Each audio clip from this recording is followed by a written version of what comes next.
Forget it, why think about this? If she really came on to him, he would just tell her the truth and let her decide for herself. There weren't many Westerners in China now, but if he wanted to play with a Western horse, couldn't he just go abroad? Closer by, there were Russian girls, Indian girls, Middle Eastern girls. Which one didn't have an exotic charm? Why hang himself on a single tree? In the future, when his strength increased, going to Russia or India would be as easy as visiting a neighbor. He could just tour around and add a few different rainbows to his home. He brought his thoughts back and focused on the road. Sure enough, about 10 minutes later, the cruise ship was in sight. He flew up and, without opening a door, used spatial exchange to get inside. The flock of beauties were all practicing yoga. Yoga is good. Old Pigsy has arrived. After tending to his patch of fresh, juicy cabbages, Xiao Ran returned to Haidu. He needed to continue monitoring the phone. The first military region would never just make a call, threaten him, and then give up. They would definitely come looking for him. Unless that Lieutenant Colonel Zhu wasn't from the military region at all, but had just concocted the identity to intimidate Xiao Ran. If Xiao Ran got scared and agreed to hand over the supplies, she would have made a huge profit. This was actually very possible. For example, if the person's ability was to control satellites, they could easily find information about Xiao Ran and even see his battle with Chao Xining's group, which would allow them to speak so detailedly and better feign their identity to intimidate him.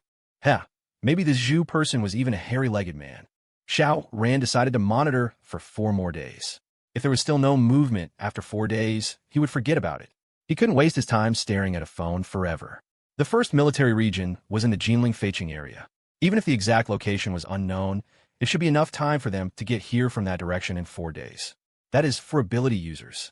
But would they send ordinary people instead of ability users now? 4 more days. Xiao Ran returned to Haidu and appeared before the people of the Ice House settlement. By this time, Lewanchi had already returned. However, he hadn't found any survivors today, or perhaps he had, but they weren't willing to come here. In any case, he returned with an empty boat. Upon learning of Xiao Ran's return, he immediately came out to greet him. "We owe you big time for today," Principal Li said with lingering fear. Others might not know, but he had been searching for survivors in the city and had fought with many ability users, so he understood just how dangerous today's situation had been. If Xiao Ran hadn't been there, what he would have found upon his return would have been a field of corpses. This made his own convictions waver. "Tell me, was I wrong to keep people here?" he asked Xiao Ran. But before Xiao Ran could answer, he started talking to himself. In the past, this place was at least safe. But now that people have come to our door, the safety is gone. Yet I've cut off their path to evolution. Was I wrong? Xiao Ran chuckled and said, "Then why not let them decide for themselves whether to stay or go? They are not children, but adults who can make their own decisions. Whatever the future holds, they should bear it themselves, and it has nothing to do with anyone else. Principal, you are just one person, not a god. You don't have to carry the responsibility for everyone." Lewanchi naturally knew this principle.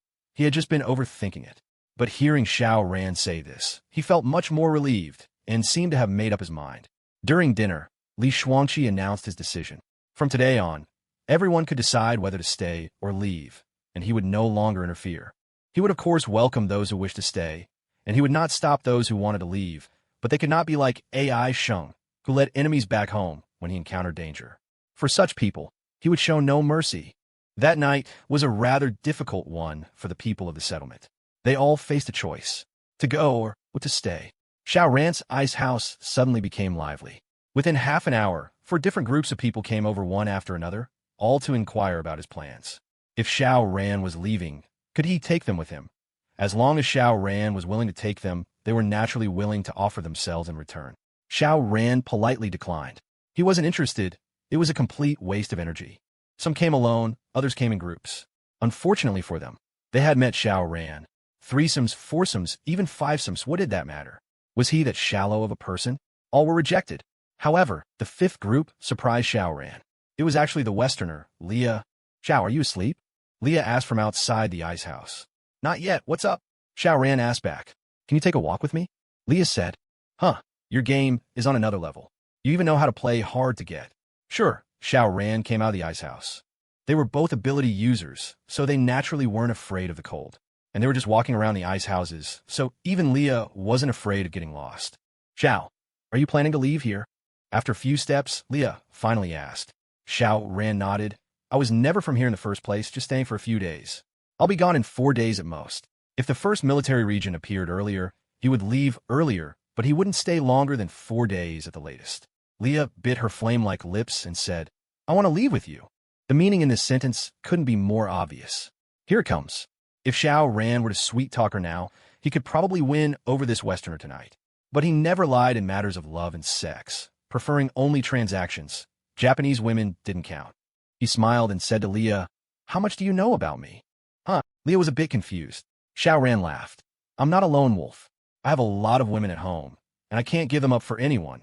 So, are you still planning to leave with me? The Westerner was stunned. Xiao Ran not only had women, but many of them? How could she accept that all at once? Her beautiful, sexy blue eyes immediately filled with tears, but she stubbornly held them back, not letting them fall. Oh, I'm a bit tired. I'm going to rest now. She turned and walked away. Only then did the tears roll down, but before they could hit the ground, they had already frozen into ice beads. Xiao Ran didn't try to keep her. If he had wanted to, he wouldn't have told Leah the truth in the first place. If Leah thought it through and was willing to follow him, he naturally wouldn't push such a top-quality woman away. But if she could never agree, then it was no big deal. There were plenty of Westerners, it was just that top-quality ones were hard to find. He would never waste time chasing women. Hadn't he had enough of that in his last life? He stretched, and with a flash, he returned to the ice house to sleep. He had been thoroughly drained by the girls at home during the day. He was like a saint now. Even a top-quality Westerner like Leah couldn't cause a ripple in him. This was one of the reasons for his dispassionate strength. A night passed. In the morning, after breakfast, some people chose to leave. The ones leading the way were, of course, the ability users. Some ordinary people chose to follow them, but most ordinary people stayed. Although the conditions here were harsh, they wouldn't starve to death. And the invasion by Wang Peng's group yesterday was a complete accident. It couldn't be said that this place was no longer safe. Lewanchi indeed did not try to keep them, letting them leave as they pleased. In the apocalypse, he was by no means a qualified leader. This would not only lead to a loss of combat power, but also expose the location of his base. What if he was betrayed and a powerful enemy was led here? Taking a step back, why would I send ability users away? Wouldn't it be better to absorb them myself? On this point, Lewanchi was as stubborn as Wu Shanglong. Thinking of Wu Shanglong, Xiao Ran couldn't help but sigh. He decided to protect this settlement for 4 days. After 4 days, if no one from the first military region came looking for him, he would leave. Of course, he wasn't idle either. With the phone as the center, he constantly roamed around, searching for any possible golden snowflakes. Leah had said that golden snowflakes often fell here. She really wasn't exaggerating. Just today, Xiao Ran had encountered 3 snowfalls, and in each snowfall, there was 1 golden snowflake. Xiao Ran collected them all. The amount of ability liquid in the golden snowflakes wasn't much. By his experience, they were 4, 5, and 8 portions respectively. For a powerhouse with nearly 50,000 portions, this was naturally a trivial amount, negligible. But this was just 1 day. Such a harvest in 1 day was still quite considerable when accumulated. The key was that this would raise the upper limit of the world's total ability energy to a new height. Leah was clearly avoiding Xiao Ran. Every day, she would go into the sea to fish early in the morning, and when she came ashore, it was already close to evening. After dinner, she would go straight back to her ice house. Xiao Ran didn't care, but Lewanchi came over. Little Xiao, can't you see that Leah has feelings for you? The principal said. Xiao Ran chuckled. Since when did the principal become a matchmaker? Lewanchi laughed heartily. I just think Leah is a good girl, so I couldn't help but say something. Little Xiao, as the old saying goes, pluck the flower when it's ready to be plucked. Don't wait until there are no flowers left on the branch. Xiao Ran said leisurely. I forgot to mention, I have 1, 2, 3, 4, over 20 delicate flowers at home. Lewanchi rolled his eyes, stood up, and left. Pretend I didn't say anything. 1 day, 2 days, 3 days. Another 3 days passed. Looking at the calendar, it was already October 1 SD. The cataclysm began on June 1st, exactly 4 months ago. For months? Xiao Ran looked at the calendar on his phone screen, feeling as if a lifetime had passed. Only 4 months? He had thought several years had gone by, but it had only been 4 months. But when he was with Su Qingmei and the others, he clearly felt time fly. They would often play for a whole day and night. How had it only been 4 months? Xiao Ran shook his head, feeling very surprised. Counting from the day Lieutenant Colonel Zhu called him, today was the 6th day, but still no one had tracked him down. He charged the phone every day, so it was impossible for the first military region to have lost track due to a dead battery. What was going on? Was this Lieutenant Colonel Zhu really just some ability user in disguise? Or had some major incident occurred in the first military region, something so big that it made them temporarily set aside billions in supplies? Whatever. I can't stay here and waste time forever. Xiao Ran bid farewell to Lewanchi and left gracefully. Anyway, if he really wanted to come over, it would only take about 10 minutes. After he left, Leah came out of her ice house. Previously, she had gone out to fish first thing every morning, but not today. Her thoughts were obvious. She still held a sliver of hope that Xiao Ran would change his mind at the last moment. Unfortunately, how could Xiao Ran give up an entire forest for a single tree? Lewanchi saw this, but said nothing. Matters of the heart, he was just a school principal who educated people, not some relationship expert. Can't handle it, can't handle it. The moment Xiao Ran left, he naturally cast the Westerner Leah to the back of his mind. She was indeed top quality, but only one of many. On his way back, Xiao Ran also opened his spatial perception to search. A full coverage of over 300 square kilometers was an exaggerated figure. Haida was only about 6,000 square kilometers, so Xiao Ran was covering 1/20th of its size, and he was moving at high speed. Unless his luck was abysmally bad and it started snowing, just as an area left his perception range, his harvest should be very considerable. But maybe his luck was really that bad. By the time he returned to the cruise ship, he hadn't managed to collect a single golden snowflake. Right. His calculation was flawed. No matter what, he could only monitor over 300 square kilometers at any given time. Moving or not didn't change that. It was always that much area. Unless his speed was absurdly fast, it shouldn't be counted. Back on the cruise ship, the women were overjoyed to learn that he wouldn't be leaving for a while and insisted on rewarding him. In the evening, they sat at 3 tables for dinner. There was no choice, there were too many people. Fortunately, the cruise ship's dining hall was large enough to accommodate 300 people at once without any problem. Did this mean after dinner, the women went their separate ways to work out, practice yoga, or swim? Xiao Ran was free, and after polishing his space gate for a while, he went to bed early. As he was sleeping, he felt someone crawl into his bed and start getting handsy. What a rogue. He wouldn't indulge them and fiercely got handsy right back. Just then, bang, the door opened and someone rushed in. Xiao Chucho said happily, "I've broken through the satellite defense and gained partial con."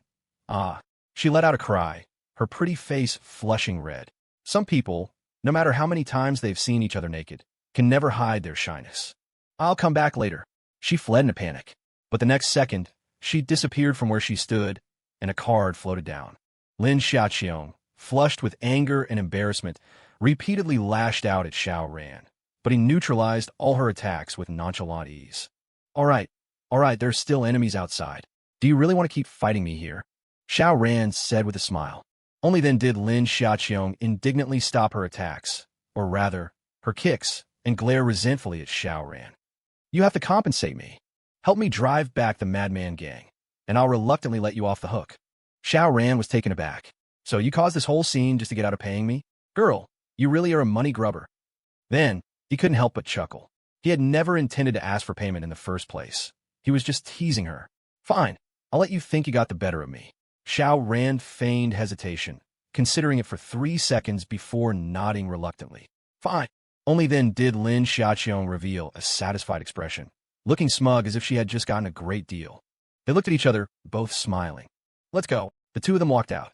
Outside, a standoff had already begun.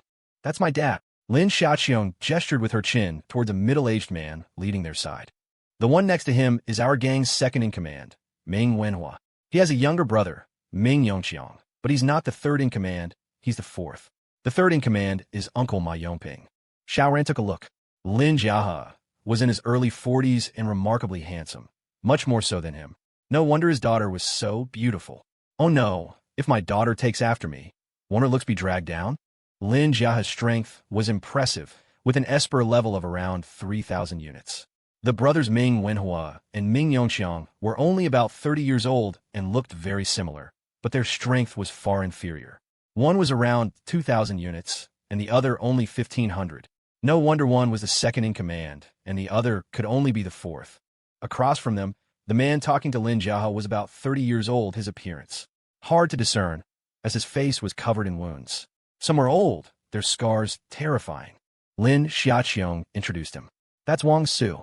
They say he inflicted all those wounds on his own face because there was a time he believed that cutting himself was a prerequisite for gaining powers. That's insane enough. Do they come here often? Xiao Ran turned his head to ask. Lin Xiaoqiang quickly pulled her face back, nearly getting kissed on the cheek by this big pervert. Yeah, they come to demand people from us. That madman Wong Su believes that the entire population needs to start evolving. While my dad agrees that universal evolution is the trend, he thinks it should be done through the golden snowflakes, which is the safest way with a 100% success rate. But Wong Su thinks that's a waste. Why waste golden snowflakes when you can use the poisonous hail to initiate evolution? And he says that only those who pass the test of the poisonous hail can become true espers. He calls it tempering one's will, taxing one's muscles, and starving one's body. Xiao Ran couldn't help but roll his eyes. This Wong Su was truly obsessed.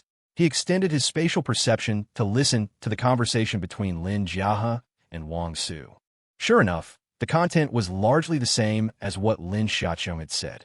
Wong Su was there to demand people, and Lin Jiahe was refusing. Tempers were flaring on both sides, and a battle was about to break out. I'll go mediate. Xiao Ran smiled. You?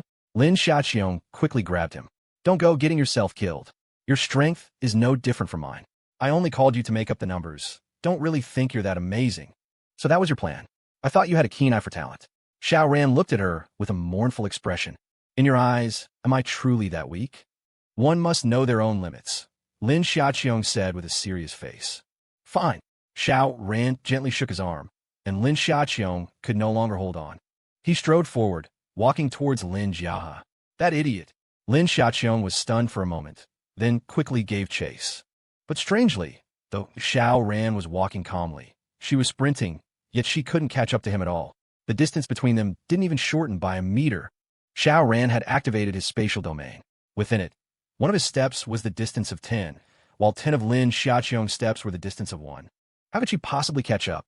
Even if her legs spun like pinwheels, it would be useless. This strange scene inevitably attracted the attention of more and more people, who all turned to look. At first, they found it somewhat amusing, but as they watched, they could no longer smile. It was strange, even eerie. Not just Lin Jiahe, but even that madman Wong Su looked over, a look of surprise on his face. Xiao Ran was only 100 meters away from the two men to begin with, so it naturally only took him a few steps to arrive. He smiled slightly. My name is Xiao Ran, as in to burn. Wong Su, give me some face.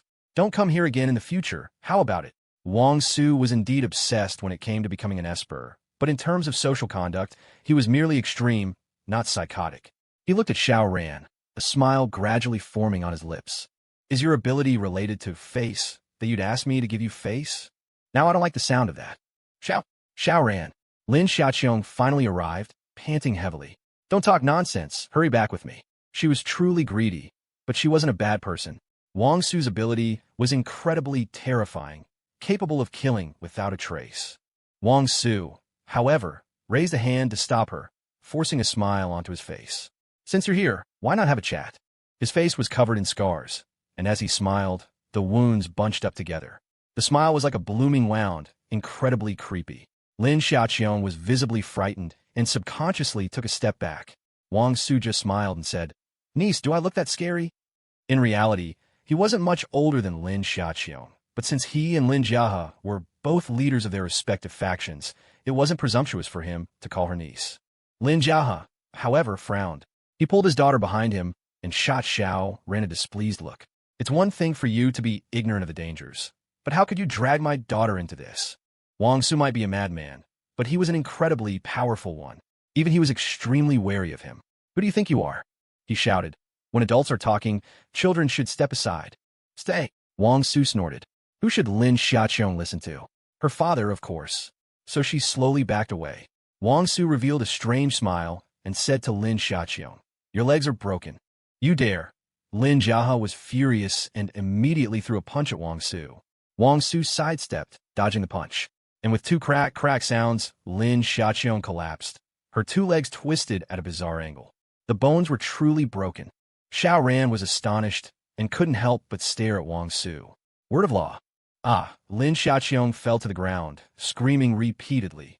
Bones don't have nerves, so breaking them doesn't actually hurt, but the sharp, broken ends would pierce the flesh, which certainly has nerves. The pain instantly brought tears to her eyes. She had immediately entered her beast form, but even with the enhanced physical strength it provided, it was useless against a single sentence from Wong Su. Lin Jiahe was enraged, launching a continuous assault on Wong Su. He was a standard physical type fighter, his punches both fast and heavy. "I'm even stronger than you, and faster," Wong Su said to Lin Jiahe, and then he began trading blows with him. Terrifyingly, he actually managed to fight Lin Jiahe on equal footing, even a little stronger. In terms of Esper level, Lin Jiahe and Wong Su were about the same, but one was a physical type, and the other was a mage type. In close combat, it was a no-brainer that the physical type would be stronger, and it should have been an overwhelming advantage. But that was not the case now. Was Wong Su's ability so strong that a single sentence could turn him into a physical type fighter? Could this ability be infinitely enhanced? For example, to surpass his Esper level. At that moment, the fight between Wong Su and Lin Jiahe grew more intense. Lin Jiahe clearly doted on his daughter. For Wong Su to injure her right in front of him, how could he endure it? But no matter how furious he was, he couldn't forcibly increase his combat power, so he couldn't suppress Wong Su and could only cry out in vain. After a few more rounds, Lin Jiahe finally stopped fighting Wong Su and retreated to his daughter's side. Wong Su didn't press the attack. In truth, he couldn't do much to Lin Jiahe either. He looked at Xiao Ran with a smile and said, "Do you want to have a try too?" As he spoke, his eyes lit up as if in great anticipation. Xiao Ran chuckled. "Isn't it just word spirit? I can do that too," he said to Lin Xiaoqiang. "Your leg injuries are healed." Within his spatial domain, he was like a god. Lin Xiaoqiang's broken bones immediately reconnected and healed at a visible rate. The entire process took no more than 5 seconds, and her legs were completely fine, without a single trace of injury. This scene left the father and daughter duo stunned. Lin Xiaoqiang moved her previously broken legs and then said foolishly, "I'm healed. I'm healed." She looked at Xiao Ran in disbelief. "Weren't you a physical type? How did you suddenly become a prophet or a word spirit master?" Even more shocked was Wong Su. To think there was someone else in the world with the same ability as him. He had always believed he was one of a kind. In an instant, an infinite killing intent for Xiao Ran rose within him. "All right then, let's have a competition." He looked at Lin Jiahe, a strange smile on his lips. "Your pants have fallen off." Swoosh! Lin Jiahe's pants obediently dropped. Fortunately, he was wearing boxers, so it wasn't a total disaster. Even so, Lin Jiahe was both furious and ashamed. He quickly grabbed his pants with both hands, his face flushed red with anger. This was a tremendous humiliation. "Ha ha ha!" Wong Su's underlings burst into laughter. In contrast, everyone on the side of the Honghua settlement was on edge, their hands instinctively moving to their own pants, afraid that Wong Su would say the same thing to them. The damage wasn't great, but the humiliation was extreme, capable of causing social death. Lin Xiaoqiang was even more terrified. She directly entered her full beast form. This way, it wouldn't matter if her pants fell off. Xiao Ran smiled faintly. Everyone's pants have fallen off. How large was his domain now? 118 meters. This encompassed almost all the espers under both Wong Su and Lin Jiahe. With one sentence, he manipulated the spatial domain. With a swishing sound, everyone's pants dropped simultaneously. Ah! A wave of gasps from both men and women. Some women were genuinely shocked, while others' cries were of surprise and excitement. Word became law, and not just for one person, but for everyone. "Awesome. My pants didn't fall," Wong Su said first, then looked at Xiao Ran with a shocked yet proud gaze. "You are indeed powerful, able to cast a large-scale control spell, but you can't affect me." Holy crap. Wong Su was puffing out his chest, but his pants dropped straight to his ankles, and even his shorts were pulled down. The key was he was so confident in his ability, puffing his chest and stomach out in a show of arrogance, that this slap to the face was particularly painful. Wong Su's face instantly turned as red as a monkey's bottom.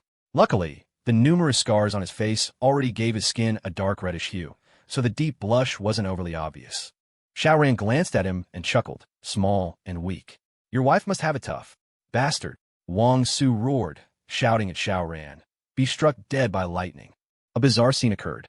A clap of thunder truly appeared out of thin air, and with a rumble, a bolt of lightning flashed down, striking toward Xiao Ran. "I am impervious to all," Crack! The lightning struck, erupting in an endlessly brilliant light. The electricity overflowed, the glare blindingly bright. When the electrical glow dissipated, Xiao Ran was seen standing there, completely unharmed. Forget being dead. Not even his clothes had a scorch mark. He calmly continued, "Magic!" The words were incredibly boastful, but after being struck by such a thick bolt of lightning without a scratch, the scene was undeniably shocking. Wong Su's originally black hair had now turned a grayish white. Summoning a lightning bolt out of nowhere had consumed a great deal of his energy, but what should have been a fatal blow didn't even harm a single hair on Xiao Ran's head. This shocked him to the point his scalp tingled. In this magical duel, he had been utterly defeated. How could this be?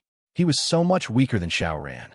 How could he possibly know that Xiao Ran's ability was completely different from his, accomplished through a combination of spatial domain and banishment?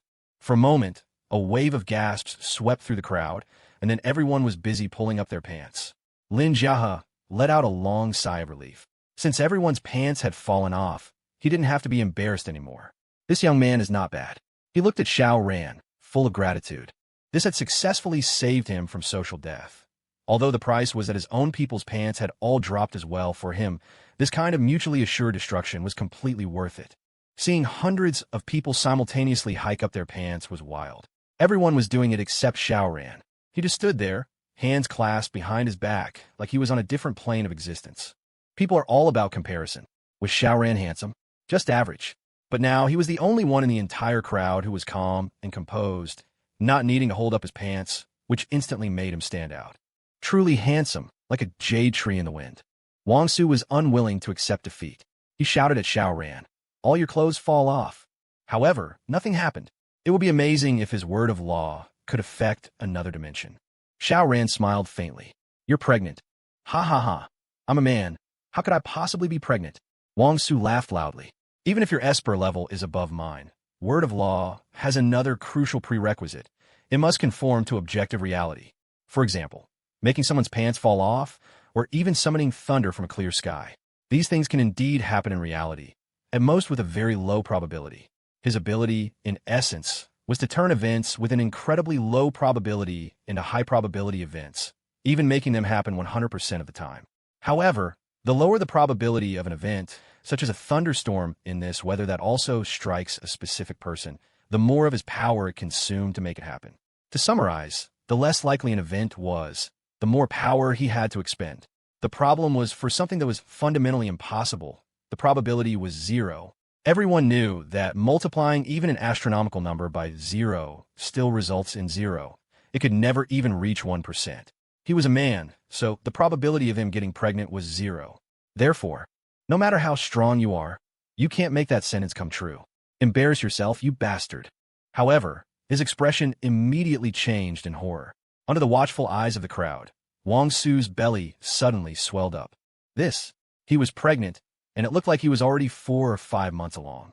For a moment, everyone was so scared their legs trembled. Dropping your pants was fine. At most, you'd lose some face, and in this era where human life was as cheap as paper, what was losing a little face? But getting pregnant and showing a belly that was months along, who wouldn't be afraid? Men were afraid, and women were too, especially the few remaining virgins, who looked at Xiao Ran with eyes full of terror. He could make anyone pregnant just by saying it. It was too terrifying. Wong Su was aghast and quickly said, "I am not pregnant," but his belly remained. He suspected his ability hadn't activated, but he had clearly expended a chunk of his power, so the ability should have worked. But why was there no effect? Of course there was no effect. Was Wong Su actually pregnant? No. Xiao Ran had simply stuffed a rock in his belly, forcefully stretching it out. Since it wasn't a pregnancy, Wong Su's ability was naturally misdirected. How could it possibly work? But Wong Su couldn't just cut open his belly to check. And after the previous displays, Xiao Ran had already established the image of a powerful word spirit master. Wong Su no longer doubted his ability in the slightest. Therefore, a big belly could only be associated with pregnancy. How could he imagine any other possibility? "I am not pregnant," Wong Su shouted in a louder, trembling voice on the verge of tears. However, his belly didn't budge. Xiao Ran broke into a smile. "You're about to give birth."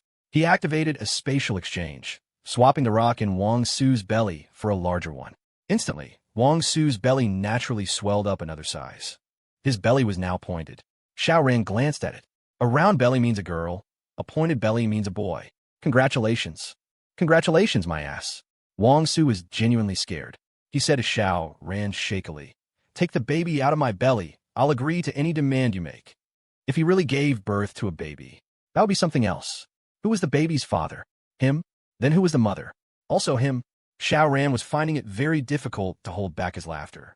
And this hilarious situation was a secret only he knew the truth of, with no one to share it with. What a pity. If only little green tea were here, she was a first-class sidekick. He smiled faintly. The child is innocent. Won't you reconsider? Reconsider your sister. I can't possibly, and shouldn't possibly, have a baby. Wong Su was cursing internally, but he didn't dare show it on his face. Instead, he had to put on a fawning smile. Big brother, please be merciful and let me off this one time. He was truly scared to death. He didn't want to give birth to an illegitimate child whose parents were unknown. Xiao Ran had no interest in playing with this person any longer. You exploded. No, no, no. Wong Su was terrified. Just as he was about to say he wouldn't explode, boom, his entire body turned into a shower of blood. In his spatial domain, and with Xiao Ran being a 60,000-unit powerhouse, wasn't dealing with a single Wong Su a piece of cake. With Wong Su dead, his underlings naturally scattered and fled. Xiao Ran was too terrifying. He could make anyone pregnant, make anyone explode. Who could possibly fight such an enemy? Flee. Flee quickly. Xiao Ran chuckled. Now that he had acted, did they think anyone could escape? Wong Su's men were all running for their lives, but their legs were just moving in vain. They weren't moving forward at all. At this point, no one noticed that Xiao Ran hadn't even spoken. How could these people be unable to move? For were of law to work, one had to speak first. Then, Xiao Ran belatedly corrected his mistake. All of you explode. Boom, boom, boom. Wong Su's underlings all exploded at the same time. Even using their abilities was useless. In front of a 60,000-unit powerhouse, any resistance was like a praying mantis trying to stop a chariot. Disappear, Xiao Ran said again. The bodies of these people all vanished into his alternate space. But his identity as a word spirit master was now so confirmed that everyone assumed he had used word of law to dispose of the bodies, like a legendary immortal. Who would have guessed the guy just used a spatial gate? Perfect. Xiao Ran clapped his hands and looked at the crowd. Seeing everyone staring at him as if they'd seen a ghost, he couldn't help but smile. Why are you all looking at me like that? Is there a flower on my face? At his glance, everyone's face changed. A few women even screamed, "Don't look at me, I don't want to get pregnant." His move of making anyone pregnant just by saying it had terrified everyone. Xiao Ran was a bit speechless. If he had known, he wouldn't have pretended to be a word spirit master and would have stuck to his old path as a physical type. After all, one punch per person was easy enough. Thank you. As the leader of a faction, Lin Jia naturally had the courage and bearing. He couldn't just leave Xiao Ran hanging there. Although he was also afraid of getting mysteriously pregnant, he still had to greet and thank him when it was due. Xiao Ran smiled. Don't worry about it. I really dislike that Wong Su fellow too. Lin Jia provided shelter for ordinary people and maintained at least relatively fair living environment. Such a person deserved respect. Please come in. Allow us to host you properly. Lin Jia invited Xiao Ran into the settlement and brought out their only precious ingredients like fish and meat to treat him. In truth, Xiao Ran didn't want to eat. The fish and meat weren't fresh. But if he refused even this gesture of gratitude, Lin Jia would probably become truly unsettled. A good person who asks for nothing in return? Did such people exist these days? Then what was Xiao Ran's motive? Wouldn't that be even more terrifying? Xiao Ran's acceptance of Lin Jia's enthusiastic hospitality actually put Lin Jia at ease. During the meal, Lin Xiaoqiang came over after changing her clothes. Beast-type espers were actually very formidable. Once they entered their beast form, not only could their strength, speed, and agility rival that of physical types, but they also possessed various special abilities. For example, beast types could have sharp teeth and claws, further enhancing their lethality, while fish types gained the ability to breathe underwater. However, it was just too hard on their clothes. Every transformation would inevitably destroy the clothes they were wearing, forcing them to change into new ones. TSK, Lin Xiaoqiang was a money grubber. This transformation would waste a set of clothes. Will her heart ache over it? Xiao Ran was very curious. Lin Xiaoqiang was still extremely wary of him. Seeing him look over, she quickly held onto her pants and said, "You better not say anything about my pants falling off." Xiao Ran couldn't help but chuckle. If I really wanted your pants to fall off, It would just take opening my domain and a single thought. It has nothing to do with whether I speak or not. He nodded. No problem. Only then did Lin Xiaoqiang breathe a sigh of relief and sit down to eat in peace.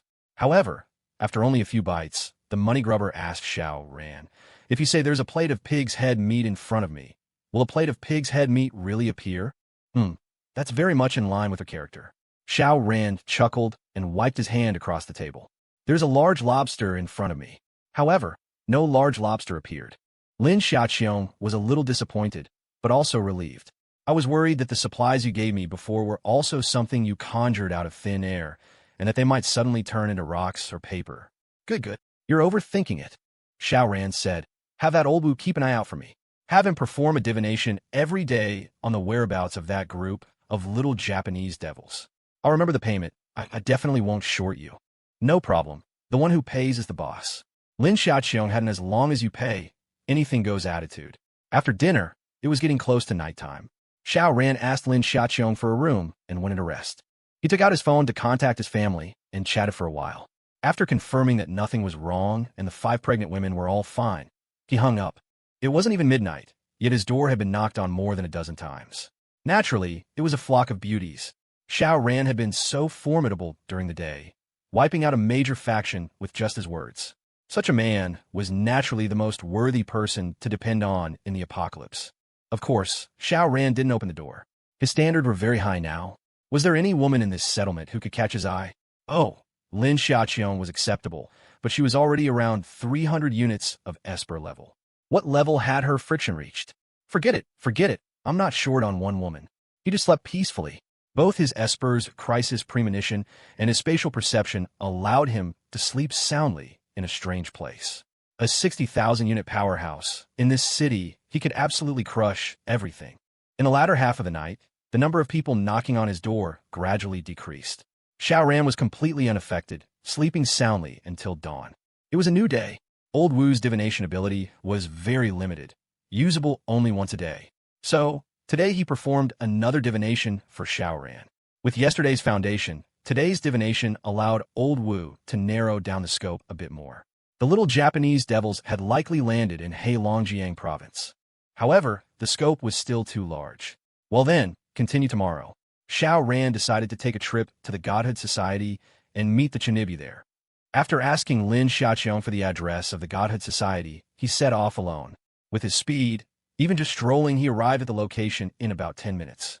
The Godhood Society was established in a middle school, which surprised Xiao Ran a little. It was the first time he had seen an Esper faction based in a school, and a middle school at that. Well, Chinibu are just different. Xiao Ran wanted to see if the Espers here were worthy of living. If they were no different from Wong Su and his group, he would wipe them all out and use them to enhance his own power. If their actions weren't too excessive, he would let them be. After all, it wasn't just China that had Espers in this world. Other countries had them too. If Xiao Ran killed off most of China's Espers, he would indeed become stronger. But what if foreign enemies invaded one day? Wouldn't he be worked to death? How could he live a carefree life then? So he also hoped that China's Espers could become stronger, so he wouldn't have to step in for every powerful enemy that appeared. For example, the people from the first military region, whose strongest was only at the 1,000-unit level, were truly too weak. He had no intention of hiding his presence and walked directly into the school. Immediately, indistinctly, many people appeared at the windows, watching him with cold eyes.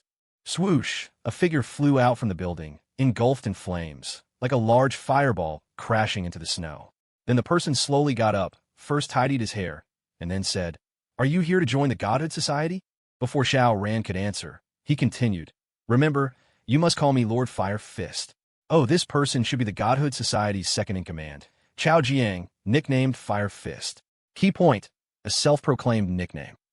However, to join the Godhood Society, you not only have to be an Esper, but you also have to deeply believe that we are all protagonists chosen by heaven. Even if our strengths vary for now, each of us will have our own legendary chapter. It just hasn't begun yet." Chinibu, truly Chinibu. Xiao Ran was quite speechless, but his spatial perception saw clearly that there were no ordinary people in the entire school area, only Espers. And the oldest of these Espers was no more than 25, while the youngest was only around 15 or 16. For example, this Fire Fist in front of him was at most 18 years old, his hair dyed a mix of green and purple. This wasn't just Chinibyu, it was also very non-mainstream. Xiao Ran felt no killing intent. Although the majority here were male, there were no abused women. From this point alone, this godhood society was better than at least 90% of other factions. Also, we of the godhood society are destined to be heroes who save the world. Here, bullying ordinary people is strictly forbidden. Otherwise, I, Lord Fire Fist, will personally pierce your chest with these fiery fists. Do you understand? Xiao Jiang said again. Xiao Ran smiled. Well said. However, I'm just passing by, taking a look. I have no intention of joining you. Farewell. Hey, don't go. If you're not satisfied with our benefits, we can negotiate. Xiao Jiang quickly chased after him. Xiao Ran knew why he was so eager. This settlement only had 34 people in total. After all, while there were many Chinibyu, finding ones who were also espers was not easy.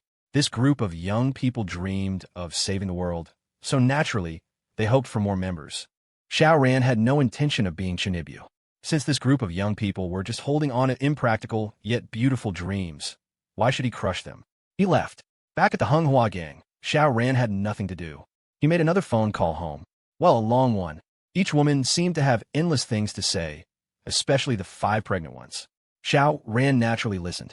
He was idle anyway, and chatting with his own women was better than shooting the breeze with a bunch of smelly men. Old Wu could only perform a divination once a day, and today's had already been used. He had to wait until tomorrow. Xiao Ran only needed to know which city these little Japanese devils were in now. He didn't need a specific address. He could easily find them. A night passed, and Old Wu performed another divination. In Urban City, Xiao Ran immediately decided to set off. He paid the fee, and under Lin Xiaoqiang's reluctant gaze, reluctant to see her cash cow leave, he sped away. Urban City wasn't far. At Xiao Ran's speed, even maintaining just 200 kilometers per hour, it would only take a few hours to reach the destination. The closer he got to the north, the lower the temperature dropped. The lowest temperature in Sioux City was only around minus 70 degrees Celsius, never breaking the minus 80 degree record. But here, it was over minus 90 degrees. In such cold weather, how could one survive without heating equipment? Xiao Ran extended his spatial perception. Here, 9 out of 10 houses were empty, with almost no signs of life. The survivors were basically espers. It made sense. Without becoming an esper, how could one survive with no electricity, no gas, and no heating? There might be large underground facilities, but Xiao Ran hadn't found any yet. Although he had scanned some espers, he had ignored them all. His goal was clear, that group of little Japanese devils. First, slaughter this group of little Japanese devils. Then he might as well cross the sea directly to Japan. With the sea surface frozen, going to Japan was actually very close and convenient. Trample Tokyo to see the cherry blossoms, nuke Mount Fuji to destroy Japan. Xiao Ran nodded. The explosives in his alternate space might not be enough. He would need to get a refill from the first military region. When it came to killing little Japanese devils, Xiao Ran believed no one would vote against it. No rush. He would take a tour of Japan first. He had yet to admire the cherry blossom girls. No need to rush to nuke Mount Fuji. As Xiao Ran thought, he continued his search. Urban City was large, but it was no match for Xiao Ran's exaggerated spatial perception. It directly mapped out over 300 square kilometers around him. How long would it take to search the entire city of Urban? Xiao Ran suddenly stopped. Within the range of his spatial perception, he had captured a large group of people. Over 100 of them. Not only were they all espers, but many were wearing the distinctive clothing of the little Japanese devils. Found them. In the next moment, Xiao Ran's anger meter instantly maxed out.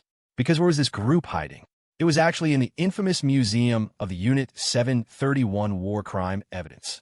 During that humiliating period of history, the little Japanese devils, devoid of conscience and humanity, conducted all sorts of experiments on living people, so cruel that even recounting them in writing was unbearable. Why was Japanese medical science so advanced? Damn it, all that precise human data was built upon the fresh lives and endless suffering of our countrymen. Why was Uncle Sam's biological science also so advanced?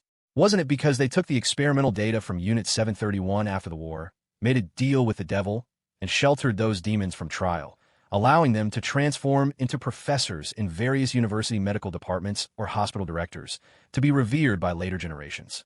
All of them are damn beasts. After this group of little Japanese devils landed, They had so many places to go, yet they chose to set up camp in this war crime evidence museum. This was a complete provocation. What was the meaning? 70-some years ago, we could enslave you, and 70-some years later, we can conquer you again? In your dreams. Xiao Ran accelerated, rushing towards a museum. It was only 10 kilometers away.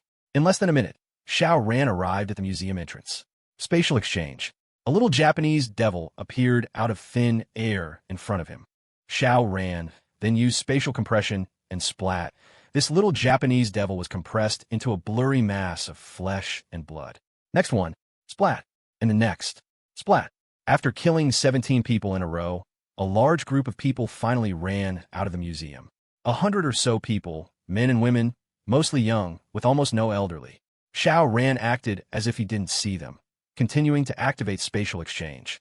A little Japanese devil suddenly disappeared from the crowd and appeared in front of Xiao Ran. But this time, Xiao Ran didn't kill him with spatial compression. Instead, he opened a spatial gate and fired dozens of steel bars at 10 times the speed of sound, instantly turning the little Japanese devil into a hornet's nest. Baka! The little Japanese devils all cursed, all furious. Boom! Boom! Boom! Those with ranged attacks had already started their assault. Fireballs, ice arrows, and rocks flew over like a dark cloud. Disappear, Xiao Ran said faintly. A spatial gate opened, and all the attacks vanished in an instant. Only then did he look at this group of little Japanese devils and continue. I say, 10 people die first. As his voice fell, 10 little Japanese devils immediately slumped over and dropped dead. This scene finally intimidated these little Japanese devils. So many people attacked together, yet Xiao Ran resolved it all with a single word: disappear.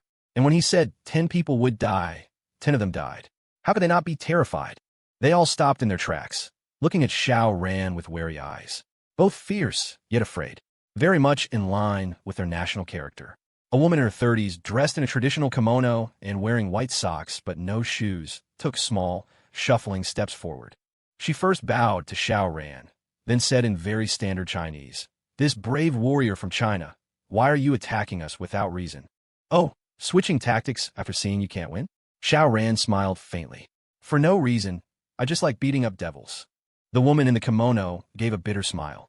"On our homeland, a terrifying monster suddenly appeared. We were forced by this monster to leave our homes and come to your noble country. Don't you Chinese people always speak of benevolence and righteousness?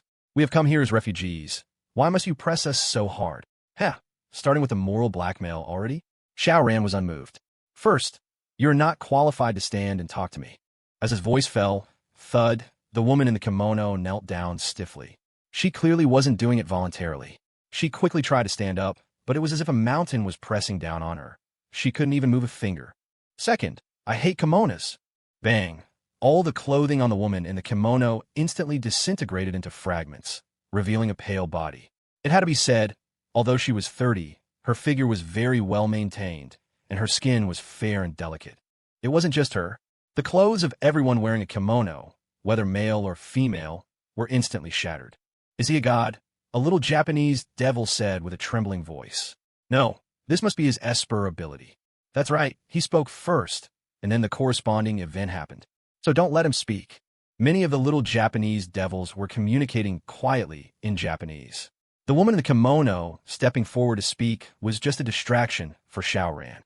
These little Japanese devils had no hope that Xiao Ran would actually be persuaded not to attack. And even if Xiao Ran didn't attack, could they let it go? So many of them had already died at Xiao Ran's hands. Moreover, this Chinese man seemed extremely strong. He was a stumbling block to their invasion and occupation of China, and must be eliminated immediately. Also, stuff your ears with cloth strips. Even if it doesn't work, it's worth a try. Yes, the kimono woman naturally heard her companion's words. Although she was currently filled with shame and anger, a senior assistant of a major corporation, she would only strip and kneel before the chairman. How could this filthy, lowly Chinese man be worthy? She knew what she had to do. She didn't even bother to cover her large breasts. "Respected sir from China, you have truly misunderstood. We came with good intentions, to give you information about that monster. For you to treat us like this truly chills our hearts. Is this the Chinese way of hospitality?" Xiao Ran chuckled. "You bastards could have gone anywhere, but you had to set up camp here. What, trying to reminisce about your ancestors' glorious achievements, or thinking that after occupying this great land, you'll emulate those beastly ancestors of yours and continue to experiment on our countrymen. The emergence of espers was definitely a turning point in human evolutionary history. If the little Japanese devils could use the entire Chinese population for experiments, they might actually be able to stand out and become the masters of the entire world. Kill! Before the kimono woman could speak, the other little Japanese devils had already taken their positions and attacked. Silence, one of the little Japanese devils said. His ability activated, and everyone found the world had become terrifyingly quiet. Not a single sound. They couldn't hear others or their own roars, nor the sound of their feet on the snow. Even the sound of their own gritting teeth was gone, as if they had become completely deaf. Haha, under the effect of silence, this Chinese man's esper ability was useless. D. Xiao Ran extended his finger, pointing at the charging little Japanese devils one by one. Bang, bang, bang. One after another, the little Japanese devils bloomed into flowers of blood, but the blood did not fall to the ground. Instead, it contracted into a ball and then vanished in a thin air. In reality, Xiao Ran couldn't count them all, but who cared? He was just putting on a show. His spatial domain activated with killing intent. Whoever he wanted dead would die, and whoever he wanted to live could live. After killing more than 50 little Japanese devils in one go, the remaining ones were now truly and completely intimidated, without a shred of courage left. Mercy! They all knelt down, begging for their lives. What right do beasts have to live? Xiao Ran said faintly. He pointed his finger, and pop! Another devil bloomed, and then turned into a blood ball. Pop! Pop! Pop! He kept pointing his finger, and with each point, a little Japanese devil died. The remaining little Japanese devils were scared out of their wits and tried to flee in desperation. But after running with all their might, they found that they were only treading in place, as if their feet had no contact with the ground. What was the use of running their legs like pinwheels? They were all terrified. Fighting a monster, even if you were stepped on and killed, at least you died knowing how. But in front of this Chinese man, they were like toys. No. Amidst a chorus of screams, one little Japanese devil after another turned into a rain of blood, disappearing from this world forever. Except for one. It was a woman in her 20s.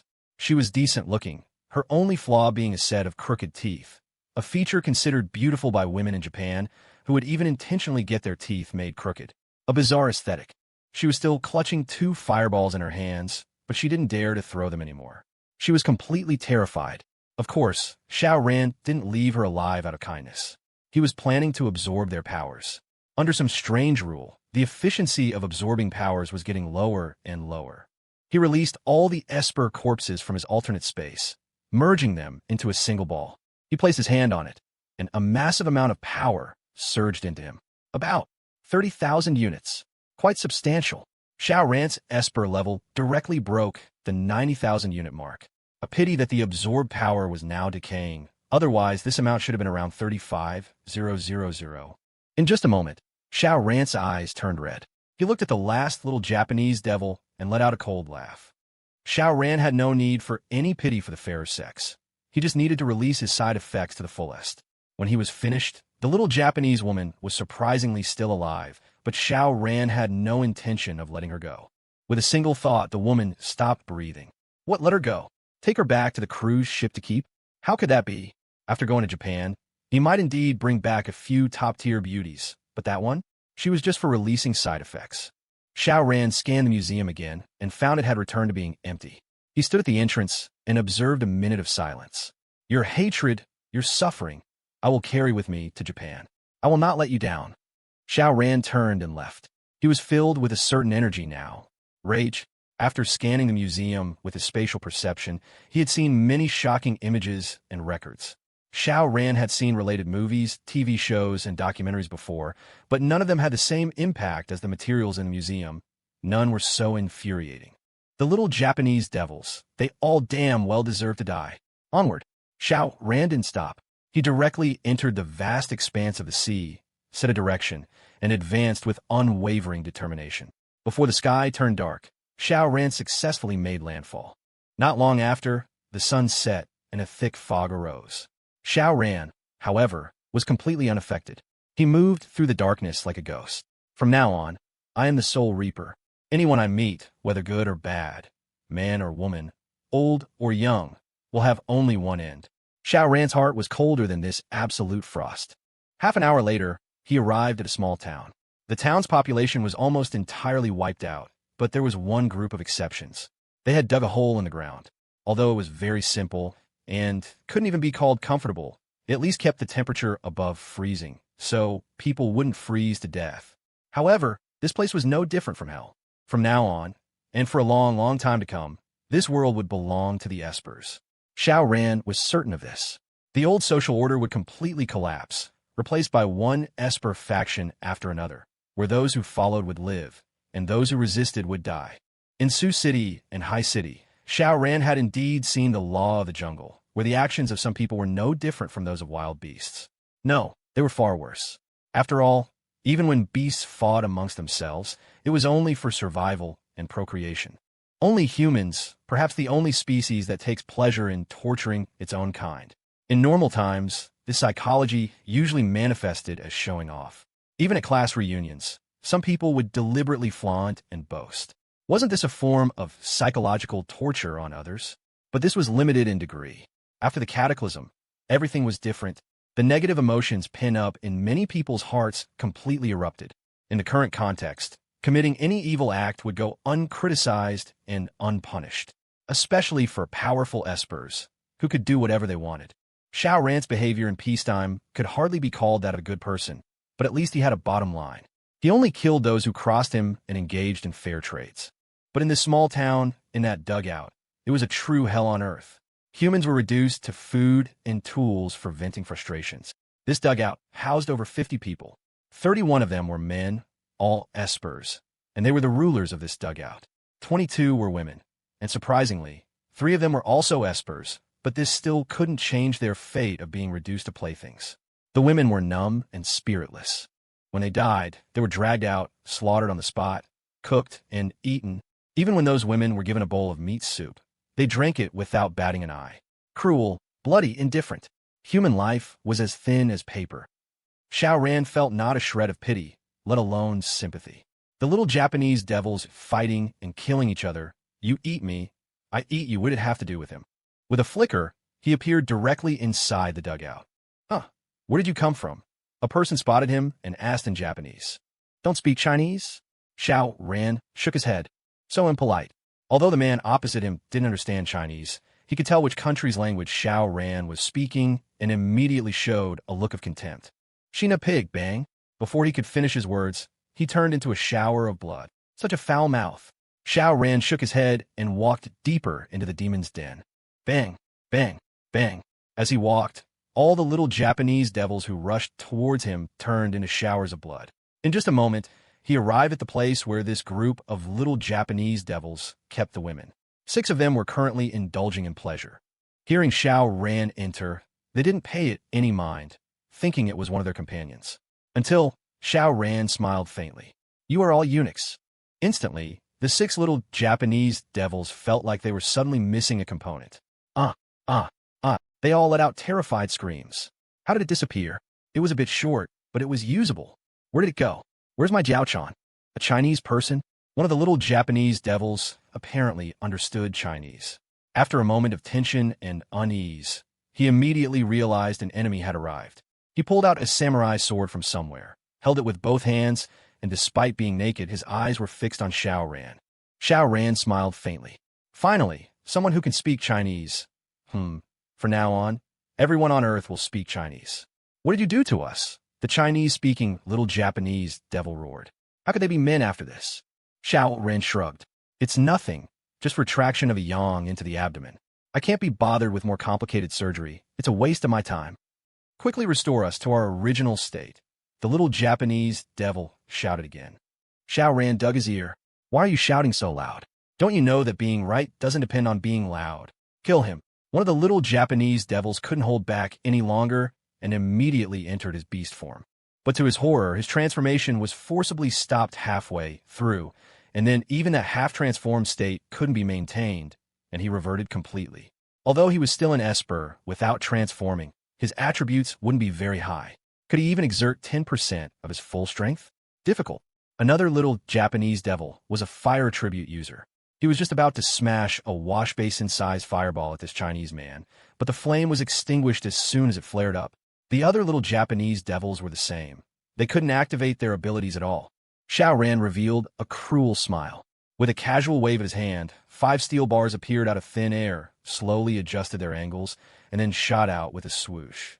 Blink, blink, blink, blink, blink. 5 strange sounds, accompanied by the sound of tearing muscles and ruptured organs, were heard. Each steel bar had entered through a little Japanese devil's buttocks and exited through his head. Some through the mouth, some through the eye socket, and some directly through the top of the skull. Xiao Ran couldn't be bothered with precise control. A rough impalement was enough. However, espers had tenacious vitality. Even being skewered like this didn't kill them instantly. They were still struggling and convulsing in vain. Demon, you are a demon, the Chinese-speaking little Japanese devil said with a trembling voice. He was the only one who hadn't been impaled. Xiao Ran chuckled. Compared to the atrocities you committed in China back then, this is already very merciful. After all, I am a human. I can't do the beastly things you do. On this point, I don't mind admitting defeat. Amidst his light laughter, the 5 impaled little Japanese devils let out pained groans. In the room, the eyes of the 21 women trembled slightly, as if some vitality had returned. Then, one by one, they got up and looked at Xiao Ran with gratitude. Xiao Ran shook his head with a look of disgust. Don't you dare thank me. I never intended to save you. Being thanked by little Japanese devils is an insult to me, let alone a whole group of them. Forget it. You should all hurry up and get reincarnated. In his eyes, there was no difference between the men and women of this land. They were all beasts. Bang, bang, bang. With a sweep of his thoughts, his spatial domain activated, and these women's heads all exploded at the same time. After absorbing over 30,000 units of power, the range of his spatial domain had now reached a radius of 180 meters, and its duration had extended to 3 hours. He could use it almost at will. Correspondingly, abilities like the spatial gate, spatial cutting, and spatial compression had all also reached a maximum range of 180 meters, as if these abilities were all tied to the spatial domain. When one increased, they all increased. Xiao Ran looked at the last little Japanese devil. Thud! The little Japanese devil knelt down, his eyes filled only with fear, without a trace of anger. When a person was so strong as to be unbelievable and unbeatable, then anyone facing such an existence would feel only one thing: fear. It was like ants facing the playful antics of a human child. All they had was fear. This little Japanese devil was in that state now. Xiao Ran's power was so overwhelming that he was completely helpless, with no other thought but fear. Xiao Ran asked casually, "Where is this? You don't even know where you are?" The little Japanese devil had just thought this sarcastically in his mind, but it was immediately replaced by a flood of fear. He said, "This is Murakami City." Where? Xiao Ran's knowledge of Japanese cities was limited to Osaka and Tokyo, and the U.S. military base in Okinawa. He had no idea where Murakami City was located. But no matter, he took out his phone, opened a map, and quickly found his location. The nearest big city was Fukushima, the place that had released the nuclear wastewater. "What do you know about espers? Tell me," Xiao Ran said with a smile to the little Japanese devil. Although he was definitely going to kill this person in the end, it didn't stop him from squeezing out some remaining value. He had survived until now precisely because of this. The little Japanese devil was completely filled with fear and naturally held nothing back, telling him everything he knew. In truth, he didn't know much. Murakami City was a small place with a small population and very few espers. It was difficult for them to even kill each other. Apart from occasionally harvesting some golden snowflakes to increase their esper level, it was extremely difficult to advance by devouring other espers. Japan's population was concentrated in a few large cities. He only knew of one other esper faction here. It was called the Ukiyoshi Shrine. This was not a divine palace from a fantasy novel. In Japan, there were all sorts of shrines and temples of a religious nature. The Ukiyoshi Shrine was one of them, dedicated to the Ukiana, and all its followers were women, with men being forbidden from joining. The Ukiyoshi Shrine was quite large locally. Before the Cataclysm, female believers would go there to worship all year round. After the Cataclysm, many of the followers in the shrine evolved into espers, making it the largest esper faction in the area. However, recently, the Ukiyoshi Shrine had been under attack by a group called the Nobi Party from a neighboring city. The two sides clashed from time to time, with casualties on both sides. The 3 female espers here were actually from the Ukiyoshi Shrine, abducted by them when they were taking advantage of the chaos. TSK, these guys were quite bold.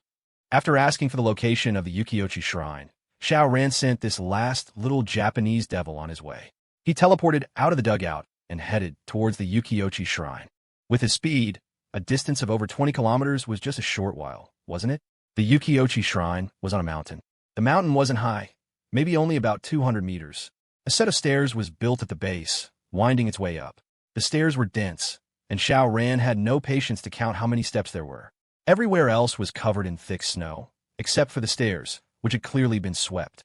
Xiao Ran didn't even need to go up the mountain to grasp the entire situation inside the Ukiyoshi Shrine. In fact, though the name was Shrine and sounded quite impressive, the mountaintop just had a few temple-like buildings. They were all single-story, but large, and there were quite a few of them, 8 in total.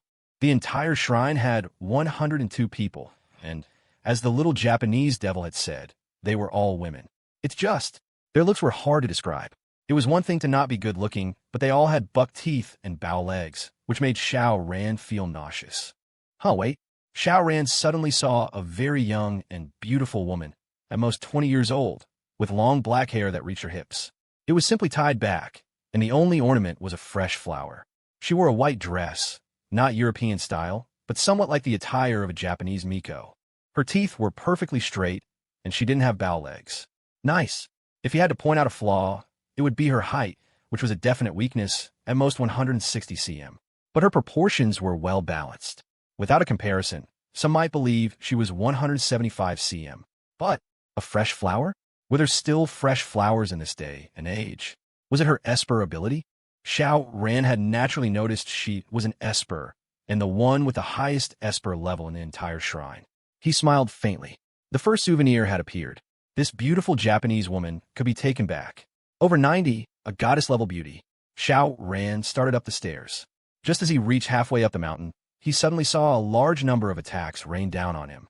Fireballs, ice arrows, rocks, all the most common types of esper attacks. Xiao Ran waved his hand casually, and all the attacks vanished. Collected. At that moment, 11 women sprang out from behind trees, from the trees themselves, and from the snow. Their ages varied, but they were all plain-looking, with nothing remarkable about them. Fools from an OB party, you were just defeated the day before yesterday, and you're already back to die? Why is there only one? Where are the others? These women asked in Japanese. Xiao Ran indicated that he didn't understand, but it didn't matter. He wasn't here to be a goodwill ambassador. He took a step and continued up the mountain. This infuriated the 11 women. You're too arrogant. They were just about to launch their second wave of attacks, but before the attacks could be released, their heads suddenly fell off their necks. And so, they witnessed their own bodies spouting blood from the neck, then falling forward or backward, and then their vision gradually blurred, leaving only eternal darkness. Xiao Ran felt no alarm or pity. So what if they were women? He had already made up his mind before coming here. He was here to be a butcher. As Duke AI had said, better to bear a lifetime of infamy. If he killed all the little Japanese devils, then China would never have to worry about their ambitions for all eternity. Innocent? Did we not have civilians die at the hands of the Japanese invaders back then? Were there no women raped and killed by the Japanese invaders? In matters of great national right and wrong, there was no such thing as innocent or not innocent. Xiao Ran walked at a leisurely pace, continuing towards the mountaintop. He was ambushed once again. This time it was 9 women. They were supposed to support the team below, but the 11 had died so quickly that they hadn't even had time to send a distress signal. But the fact that Xiao Ran could appear at the second line of defense meant that the first team had been wiped out. This incited intense anger in the second team, and each of them launched a fierce attack with a dark expression. Xiao Ran had long since discovered their presence. With a single teleport, he was already at the mountaintop. With another thought, the 9 women were simultaneously decapitated. Xiao Ran beckoned with his hand, and another 9 streams of esper power flowed towards him. He wasn't worried about the side effects at all. In China, he made deals. Here, no deals. They didn't deserve it. He was here to collect a debt, and he was supposed to give them supplies? That's crazy. Ahead, 8 Japanese-style buildings lay there, and a large number of women rushed out from them, converging and finally standing before Xiao Ran. The one in the lead was the Miko who had reached goddess-level beauty. You're not from the Nobi party. Who are you? The top-tier Miko asked. Unfortunately, she was speaking Japanese, which Xiao Ran couldn't understand at all. Does anyone here speak Chinese? He asked with a smile. This made the group of women glare at him, equally unable to understand. Not a single one of them knew Chinese. However, even if they didn't understand Chinese, they could probably guess it was Chinese and that this man was clearly from China. They immediately showed looks of contempt. Under Japanese education, the little Japanese devils all believed that apart from themselves, all other ethnic groups in East Asia were inferior and needed their salvation and management. And now, an inferior man dared to appear before the sacred shrine? You are committing blasphemy. For a moment, all the women were filled with murderous intent, seething with anger. The top-tier Miko, however, frowned. She also had an innate sense of superiority, but the two guard teams at the foot of the mountain had not sent a single signal up to now. What did that mean? Either Xiao Ran's Esper ability was special, allowing him to arrive here without a sound, or he had killed everyone. Dead people, naturally, cannot send signals. Just how strong did he have to be to prevent two teams, totaling 20 people, from even sending a single signal? This realization made her intensely wary, but as a Japanese person, she felt she shouldn't be afraid of a Chinese man. Lady Shinyo, let us kill this Chinese man, the women all shouted. The top-tier Miko thought for a moment and slowly nodded. With the language barrier, it was impossible to communicate with Xiao Ran, so any more talking would be pointless. It was better to just act. Although she was wary of Xiao Ran, there were still 100 or so people here. Could they not defeat one person? It's just, the casualties would be heavy. She sighed and began to use her Esper ability. With a wave of her hand, pillars of light appeared above all the women's heads. She continued to wave her hand, and though the pillars of light above the women's heads remained single, their colors began to change. At first, they were just silver-white, but now they had fiery red, green, and a myriad of other colors. So, this Miko's Esper ability was a buff. TSK, this kind of support ability is not bad. Looking at the multicolored pillars of light above the women's heads, Xiao Ran couldn't help but chuckle. Then let's make it multicolored. God said, let there be light. Bang, one woman's clothes instantly exploded, leaving her naked. So this is what light meant? Xiao Ran smiled. He was God now, and he decided what light meant.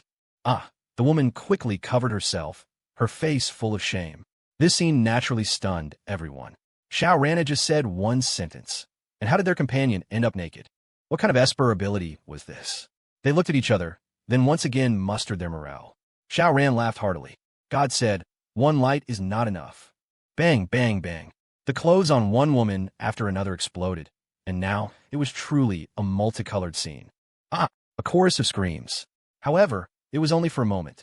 These women quickly regained their fighting spirit. If your Esper ability is just to blow up clothes, humph, you can go die. They were all women. They bathed together. What was the big deal about being seen naked by each other? As for Xiao Ran, a dead man couldn't be considered a man. They charged forward, and under the top-tier Miko's buff, each of their combat strengths increased by 30% to a full double. The weaker their original strength, the greater the amplification. Xiao Ran snapped his fingers. Pop, pop, pop. One living person after another instantly exploded on the spot, turning into a shower of blood. In just that one moment, nearly half of the 100 or so people were gone. Well, that was the Thanos snap.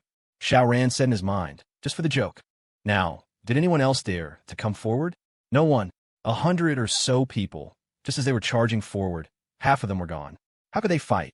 At this moment, they finally understood deeply how powerful this Chinese man was. They trembled, and some of them lost control of their bladders. Fortunately, they didn't have to worry about wetting their pants. The top-tier Miko covered herself with one hand and blocked with the other. She was also so scared her pretty face turned pale. What should she do? The key was the language barrier. She didn't even know how to beg for mercy. Xiao Ran walked forward. He had already absorbed the powers of 20 people, and the side effects were already subtly kicking in. Why should he hold back? Time to get down to business. Bang, bang, bang. As he walked forward, with each step, a person's body exploded, and their Esper power was extracted by Xiao Ran, increasing his level. The golden snowflakes on the Japanese side should be plentiful. The weakest person here had at least 10 units of power, and the strongest, that top-tier Miko, probably had around 400 units. But in front of Xiao Ran, it was naturally not enough to even look at. This was a one-sided slaughter. By the time Xiao Ran reached the top-tier Miko, she was the only one still alive in the entire shrine. Xiao Ran absorbed the last bit of Esper power, picked up the top-tier Miko, and walked towards one of the buildings. The top-tier Miko finally reacted and naturally struggled with all her might. Good. The more fiercely she resisted, the better. When playing with the women back home, he was of course tender and caring, but for a little Japanese devil, unnecessary. Bang! He casually closed the door and began a new campaign. An hour or so later, Xiao Ran was a little surprised because he saw plum blossoms on the white Miko dress. This top-tier Miko was actually a virgin? It was truly hard to believe. Her Esper level was 400 units. Don't tell me you got it all from absorbing golden snowflakes. Forget it. With the language barrier, he was too lazy to ask. He would have her learn Chinese in the future. Espers had enhanced attributes in all aspects, including memory, so learning a language should be very fast. As he was considering whether to go for another round, his spatial perception had already detected a group of people heading this way, having just reached the foot of the mountain. Not many, just over 40. The Nobi party?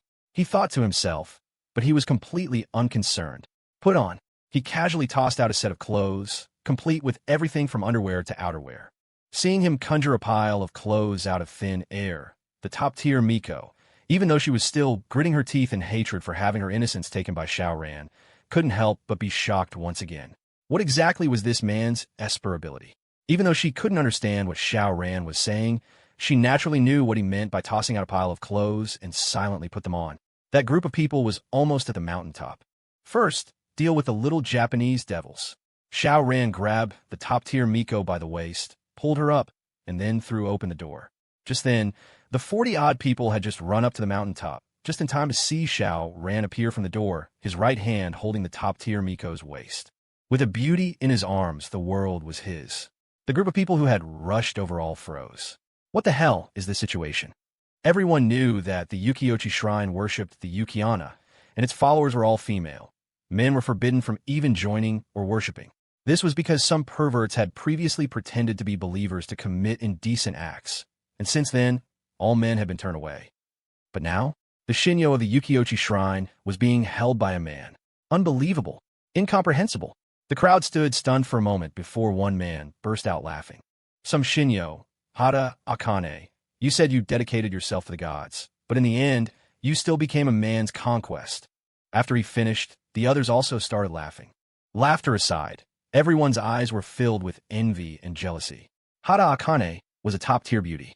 Before the cataclysm, she was firmly ranked among Japan's top 10 beauties.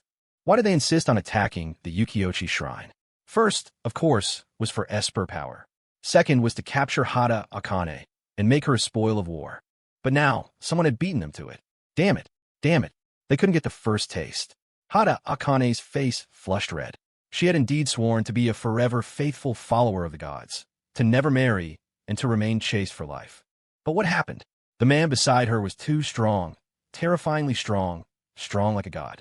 Her faith had actually been shaken.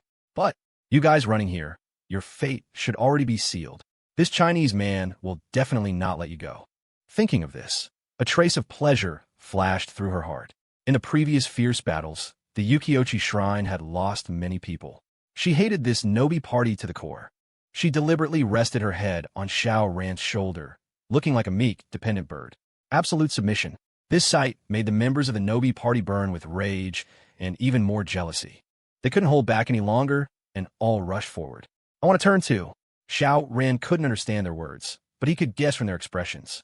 He also noticed Hada Akane's little move, and a cold smile touched his lips, but he didn't push her away. There would be plenty of opportunities to deal with her. A bunch of rabble, he said faintly. As his gaze swept over them, bang, bang, bang, one little Japanese devil after another suddenly exploded. This was too terrifying. People just exploded when he looked at them? What kind of monster was this? The members of the Nobi party were horrified and quickly tried to activate their abilities to fight back, but under the suppression of his spatial domain, which of them could possibly activate their abilities? One would need to be at least at the 10,000 unit Esper level to even have a chance of resisting. Unfortunately, no one here was even at the 500 unit level, let alone 10,000. No, help! I don't want to die. These people cried out in terror, but it was impossible to change their fate. One after another, they turned into a rain of blood. After the last person had died, Xiao Ran beckoned with his hand, and a highly concentrated blood sphere flew towards him out of thin air. He touched it, and instantly a strong, warm current surged into him. Not too much, about the same as the women from the Ukiyoshi Shrine combined, around 3,000 units.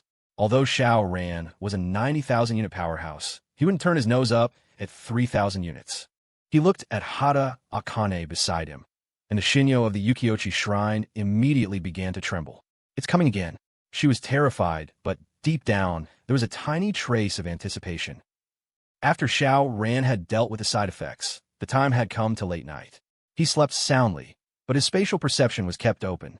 If Hada Akane made the slightest move, he would immediately sense it, and then the woman would know the consequences of angering him. Unfortunately, Hada Akane didn't dare. A night passed. The sun was high in the sky, and there wasn't a cloud to be seen. After breakfast, Xiao Ran picked up Hada Akane and started running. He had a hovercraft in his space, but the hovercraft speed was too slow. He didn't have the patience to cruise around Japan at a leisurely pace. Hada Akane was completely numb. She thought she had a good enough understanding of this Chinese man, but at breakfast, when she saw Xiao Ran conjure a pile of food out of thin air, she was still so shocked her mouth hung open, much like it had in a certain way the previous night. And now, as Xiao Ran carried her and ran at the speed of a high-speed train, she was once again shocked. Heavens, could this Chinese man really be the incarnation of a god? Otherwise, how could he be so magical? Xiao Ran moved like a gust of wind. He didn't have to worry about the high speed, freezing Hada Akane to death or injuring her. She was at least a 400-unit esper. Even if she wasn't a physical type, resisting this speed and severe cold was a piece of cake. In just half an hour, Xiao Ran and Hada Akane arrived at the next city, Fukushima. Xiao Ran had insisted on coming here. For what? Naturally, for the nuclear wastewater. He planned to collect it and then poison major cities like Tokyo and Osaka. You want to pollute the whole world? I'll return all the nuclear wastewater to you. It would be best if the entire island of Japan turned into a dead land. He arrived at the nuclear power plant. With his domain open, the nuclear radiation here couldn't affect him at all. In fact, through his spatial perception, he knew that this level of radiation was harmful to ordinary people and even fatal over a long period. But for someone with Xiao Ran's physique, the radiation posed no threat at all. Out of caution, and since he could now maintain his domain for longer and longer periods, he naturally didn't mind keeping it open. Better safe than sorry. However, Xiao Ran soon frowned. This place was damaged, and very severely. From the traces, the destruction extended deep into the nuclear power plant, and the extent of the damage was exaggerated, as if it had been ravaged by a monster. Wait, a monster? Xiao Ran couldn't help but be taken aback. Was this related to the two monsters that had appeared near the 4th military region? An ordinary beast, even if it evolved, would at most increase in size by tenfold. But the largest monster was over 200 meters tall. By this calculation, the monster's original height must have been at least 20 meters. 20 meters! Looking at Earth, only marine creatures could reach this size. Land creatures were far from it. Moreover, this monster was suspected to be a gorilla. Where would you find a 20-meter tall gorilla? Did it think it was King Kong? But what if this monster was not only evolving, but also being irradiated? Then an increase in size, and one far beyond normal range, could be reasonably explained by genetic mutation caused by nuclear radiation.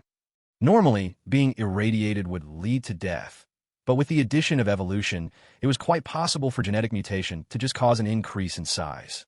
So, why would a monster go to a nuclear power plant? Hiss, it didn't eat the nuclear reactor, did it? Xiao Ran couldn't help but grimace. He had come here not only with the idea of taking the nuclear wastewater, but also to snatch the nuclear reactor. He could try to drop it into Mount Fuji. Even if it didn't directly cause an explosion, it should still cause terrible nuclear contamination. But if a monster had gotten to it first, please don't let that be the case. Xiao Ran was now over 10 kilometers from the nuclear power plant's core area, so he couldn't tell if the nuclear reactor was still there. To find out, he had to go a little further. Having come all this way, Xiao Ran naturally wouldn't stop here. Let's go. Seeing him walk forward, Hada Akane grew anxious. She hurried to pull Xiao Ran back. We can't go any further. There was a severe nuclear leak here before. We'll be contaminated by radiation. Xiao Ran didn't understand her, and her frantic gibberish only amused him. He just kept walking forward, completely ignoring Hada Akane. Huh? Hada Akane froze in place. You're just going to leave me? Should I run away now?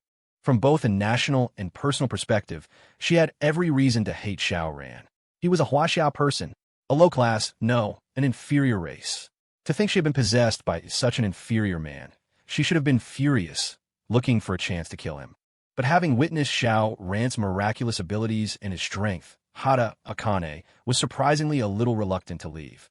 In a world like this, being able to depend on a strong person, although it meant submitting to another, also meant that her safety was guaranteed, and she wouldn't have to worry about how to deal with enemies from all sides every day.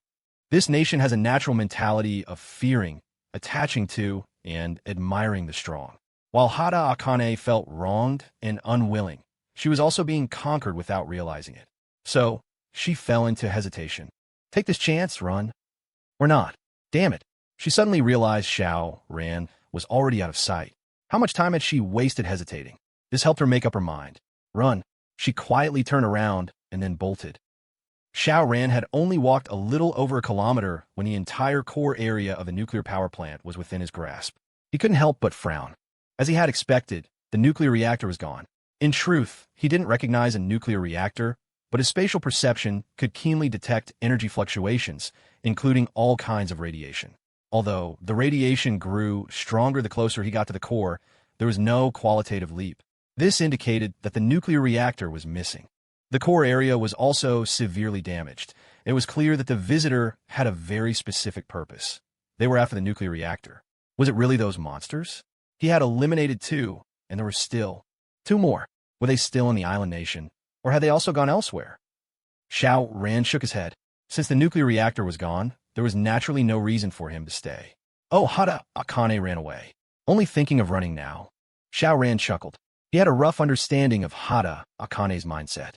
Hesitating until now to leave showed that her fear of him was already very deep. However, even if you had fled the moment I appeared, I'd still have to give you a spanking. Whoosh, his figure flickered as he quickly chased after Hada Akane. In fact, Hada Akane had barely run 2 kilometers when a person suddenly appeared in front of her. Who else could it be but that terrifying, godlike Huaxiao man? At this moment, she surprisingly felt a sense of relief. Caught. Well, there's nothing I can do. It's not that I didn't try to escape, but that I couldn't. Master, please punish me. She knelt, her voice trembling with both fear and excitement. Xiao Ran couldn't understand her words, but he could sense her emotional change. Has the slavish nature in this race's bones been unleashed? A faint smile played on Xiao Ran's lips. Well, he still needed to understand Hada Akane's words. Otherwise, this cross-wires conversation would be quite impactful. Otherwise, he could only vaguely understand when Hada Akane shouted things like, Yamit or Iko. Wait, isn't there translation software? Xiao Ran took out his phone, adjusted the settings on the translation app, and handed it to Hada Akane. Seeing that Xiao Ran's phone still had power, Hada Akane was once again shocked. Heavens, how many days had it been since the disaster? A miraculous man. Her reverence grew, and the slavish nature within her was further stimulated. She spoke into the phone. You are my great master. Please punish me, master. The translation software immediately converted her words into the Huaxiao language. Xiao Ran smiled slightly, just as he had expected. Introduce yourself, he said. Hada Akane quickly began to speak, including her name, identity, and so on. Xiao Ran showed a slight surprise. One of the island nation's top 10 national goddesses? He asked curiously. Hada Akane said respectfully. It's just something voted on by some netizens. However, our country has far more than just 10 beauties. It's just that the 10 of us have high visibility. Xiao Ran agreed with this point. Weren't Lu Mei and Su Xinran both star level? But did they have any visibility? If there were a Huaxia Top 10 National Goddesses contest, they wouldn't even be qualified to enter the preliminary rounds, let alone stand out. Of course, if they happened to film a short video that went viral on Dodad, with a massive amount of traffic, they could quickly become famous. However, with the enhancement of beauty filters, makeup, and other cheats, natural beauties like Lu Mei didn't actually have a huge advantage. If they didn't know how to coo good brother, they might not even be as popular as those 5 out of 10 girls.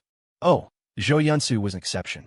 If that little green tea started a live stream, TSK, Xiao Ran felt she would become an instant sensation. Top 10 national goddesses? Should I collect them all? However, after the natural disaster, who knew how many of the top 10 beauties were still alive? Even if they were, they might have been passed around many times. Xiao Ran had no interest in being comrades in arms with so many people, especially not with little devils. Well, he'd leave it to fate. After all, the main purpose of coming to the island nation was to kill people. It was just that now communications were down, transportation was broken, and walking basically relied on one's own two legs. Even though the island nation wasn't large, it wasn't as small as a city either. It was comparable to a small province in his own country. Communication and exchange were still quite difficult. As Hada Akane said, after the disaster, only the wildfire gang from the neighboring city had come to attack. Other than that, she had not seen or known of any other ability user factions. Each city had become an isolated island. Xiao Ran felt a bit of a headache. In that case, did he have to search city by city? He should have brought Old Wu with him, to have him perform divination every day to find the strongest ability users in the island nation. If he was going to kill, he would start with the strongest. Xiao Ran rubbed his chin. Since he was at a loss, he might as well go to Rekio first. The population density there was high, so more and stronger ability users would emerge. Then he'd go to Kosaka. A killing spree in these two major cities would surely cripple the island nation's ability user forces. It was decided. Master, please punish me. Hada Akane looked up at him, her eyes bewitching. A stir went through Xiao Ran's heart. Then he'd be an anti-Japanese hero once more. Having made the little devils cry for their mothers and fathers, Xiao Ran was very satisfied. He and Hada Akane continued on their way, heading straight for Rekio. From Fukushima to Rekio was a mere 200+ kilometers. Even carrying Hada Akane, Xiao Ran could maintain a speed of nearly 300 kilometers per hour. So in just about an hour, the two arrived in Rekio. Skyscrapers stood in great numbers. In the past, this place must have been bustling with traffic and surging crowds. But now, the prosperous streets were covered in white snow, without a single pedestrian in sight. Utterly desolate. Xiao Ran was unfazed, but Hada Akane was deeply moved. This was the most prosperous city in the island nation, and now it was so deserted. How could she not feel emotional? No matter how slavish her nature, it couldn't change the fact that she was a little devil. She naturally had a sense of identity and belonging to her nation and country. Seeing her like this, Xiao Ran was a bit curious. If this woman knew he had plans to nuke Mount Fuji, trigger a supervolcano eruption, and destroy the entire island nation, how would she react? Would she jump up and down, cursing him as a demon? To be called a demon by the little devils, in Xiao Ran's view, should be an honor, a form of praise. It meant he had truly hurt this country and this nation severely. My goal is to wipe out this deeply rooted, inferior race. Xiao Ran murmured. So, how could merely hurting them be enough? Xiao Ran strode forward. Hada Akane hurried to follow behind him. She could clearly take long strides but insisted on taking small, mincing steps, her legs moving quickly and urgently. Her head was lowered, her gaze fixed on Xiao Ran's back, looking at nothing else. Her current state was very much like that of a married woman in the island nation, the kind from a family with strict rules, whose gaze could not even fall on another man. This was a demonstration of submission. Xiao Ran didn't care. Did it make any difference to him whether a Japanese woman was submissive or not? He searched through the vast city of Rekio. His spatial perception spread out. Everything within a 300+ square kilometer area could not escape his grasp. There was movement. About 10 kilometers away, two groups of people were fighting. They were all ability users, so the battle was extremely fierce. All sorts of lights flashed chaotically. Some ran on the ground, some flew in the sky, and some didn't even look human. They were in a chaotic melee. Xiao Ran naturally didn't care about two groups of little devils fighting to the death, but he heard someone speaking the Huaxiao language. He listened carefully and found that one of the groups was speaking entirely in Chinese. He'd go take a look. Whoosh! He grabbed Hada Akane and ran towards the battle location. He burst forth with nearly his full power, and his speed was terrifyingly fast. In less than half a minute, he had arrived at the scene of the battle. The two groups had roughly the same number of people, around 30 each, and their overall strength was also similar. However, in general, the Huaxia-speaking side was at a disadvantage. But if the other side wanted to annihilate them, they would have to pay a heavy price. The appearance of Xiao Ran and Hada Akane did not attract much attention. True, some people saw them, but were they going to stop fighting just because two people arrived? Who would dare to do that at this moment? If you stopped, but the others didn't, wouldn't that be suicide? So, the battle continued. At most, some people kept an eye out, so if Xiao Ran and his companion suddenly attacked, they could be prepared and avoid being killed in one blow. Xiao Ran did not act immediately, because he only knew that some people were speaking Chinese, but most hadn't spoken. How could he know if they were his countrymen? He didn't want to kill the wrong people. Then I'll make a grand entrance. How to do that? The previous Wong Su had given him a good demonstration. Snap, he snapped his fingers. Instantly, everyone's pants fell down at the same time. It turned out that basically everyone cared about their dignity. For a moment, everyone cried out in alarm and retreated towards their own side, hastily pulling up their pants with both hands. Just like that, the two sides were instantly and clearly distinguished. So simple. Xiao Ran couldn't help but laugh. I'm a genius. Everyone was holding up their pants, while one person was laughing heartily. And on the entire field, only Xiao Ran and Hada Akane hadn't lost their pants. Was there any doubt as to who had done it? Everyone's gaze turned towards him, filled with apprehension. Needless to say, this was definitely an ability. But what kind of strange ability made people's pants fall off? Baka, who are you? A little devil demanded in Japanese. Xiao Ran didn't even look at him. He turned to the other group and smiled. Huaxia people. Hey, you are too. The other group became excited. They hadn't expected this newly emerged, strange master to also be a countryman. This was great. In this kind of confrontation between countries and nations, most people would not abandon their national honor. Seeing Xiao Ran conversing with their enemies, the little devils on the other side were filled with murderous intent. However, Xiao Ran's move of suddenly making their pants fall was still very intimidating, and they did not attack immediately. Boss, do we fight or retreat? These little devils all looked at their leader. Noeriyu pondered for a moment and decisively waved his hand. Retreat. What a pity. He had planned to devour this group of Huaxia ability users today. Seeing the little devils about to retreat, the Huaxia people on this side all breathed a sigh of relief. They also knew they were at a disadvantage. If the fight continued, they would most likely be wiped out. Then, they looked at Xiao Ran with grateful eyes. It was all thanks to this person. But Xiao Ran then did something that left everyone dumbfounded. He actually blocked the path of those little devils. Good heavens, what are you doing? It was a rare moment when these little devils felt intimidated and took the initiative to retreat. Yet you're blocking them? You want to start the fight again? Brother, people will really die. Baka, seeing Xiao Ran block their path, these little devils were furious. We're just a little wary of your strange ability, but so what? We could just be shameless and fight with our asses bare. What's the big deal? Hada Akane ran over and rebuked the little devils. Why haven't you knelt down and begged for your lives from the master? The master's power is beyond your imagination. Begging for mercy is your only chance to live. She was, after all, from the island nation and didn't want to see her compatriots die at Xiao Ran's hands. She had no idea that Xiao Ran intended to destroy the island nation. Otherwise, she wouldn't have come out to make a fool of herself. What? The little devils were first stunned. Then they all burst into laughter. This is hilarious. A mere Huaxia pig can threaten us great Yamato warriors. This woman is such a disgrace to us, to actually think a Huaxia pig is strong. Hey, she looks a bit familiar. I remember now. She's Hada Akane, one of the top 10 national goddesses just selected this year. Instantly, the gazes of these little devils toward Hada Akane were filled with greed. Were there any beauties in all of Rekio on the same level as Hada Akane? Certainly, but with the title of National Goddess added, her charm index naturally multiplied. Kill this Huaxia pig and snatch this woman back for our pleasure. Facing these menacing little devils, Xiao Ran paid them no mind at all. He even just looked at Hada Akane, his expression cold. Who told you to act on your own and run out? Oh, right, it had to be translated into Japanese. What a hassle. Hearing this, Hada Akane trembled all over and quickly knelt. Yes, it was my own decision. I was wrong. I begged the master to punish me.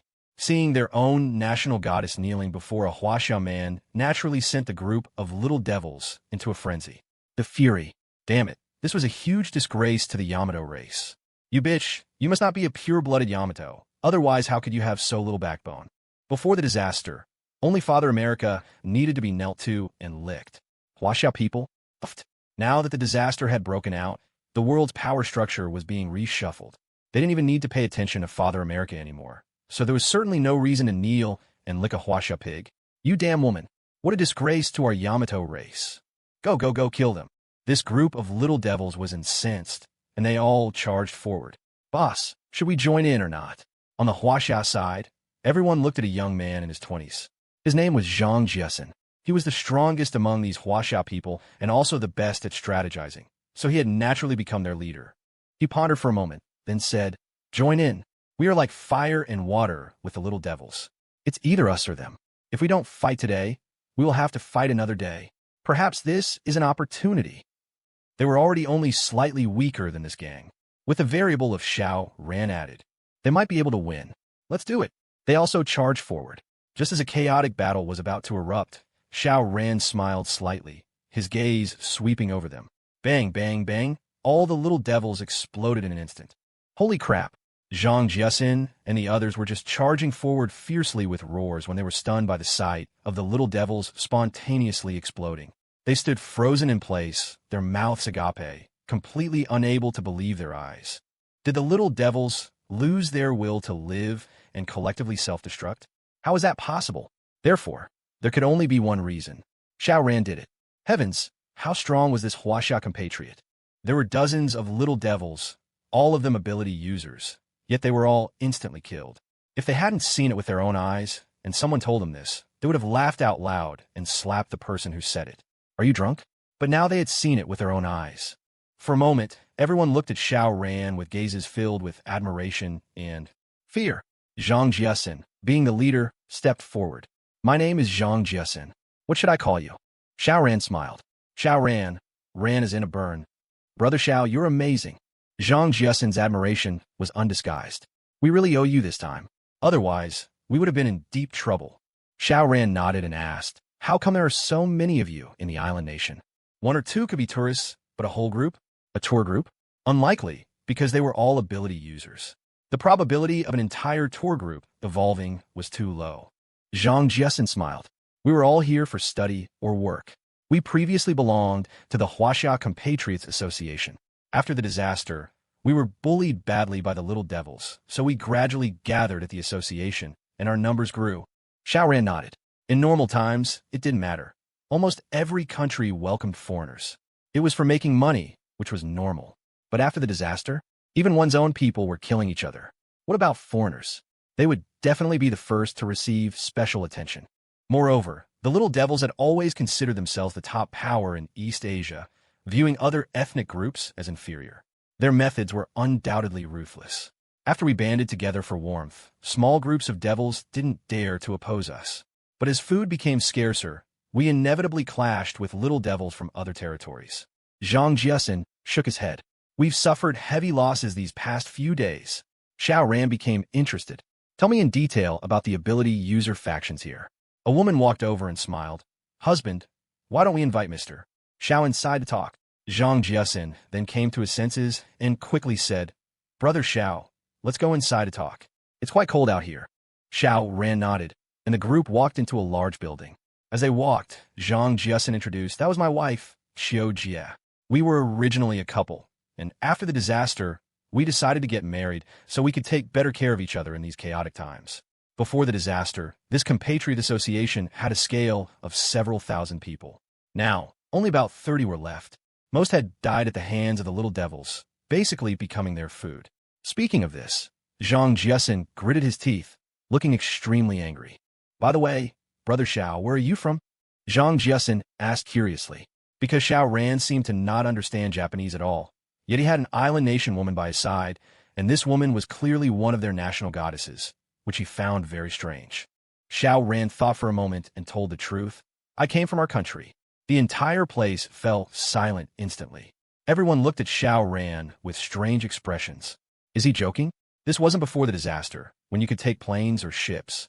Now, a vast sea separated them. Even if the sea surface was frozen and people could walk on it, in this freezing weather with no supplies on the sea, how could you possibly cross it? Although ability users were stronger than ordinary people, they weren't that ridiculously strong, were they? Xiao Ran smiled and didn't explain. Believe it or not, I'm not here to show off. Tell me about the ability user factions here, he asked. This was the main point. Zhang Jiaxin was stunned for a moment before nodding. Right, okay. He began to make the introductions. In fact, his knowledge was also limited, but it was still more than what an outsider like Xiao Ran knew, giving Xiao Ran a general understanding of the ability user situation in this city. Rekio was very large, with a huge population. Naturally, the number of ability users in this city was also high, and more golden snowflakes had fallen here. People like Zhang Jiaxin had all received them more than once.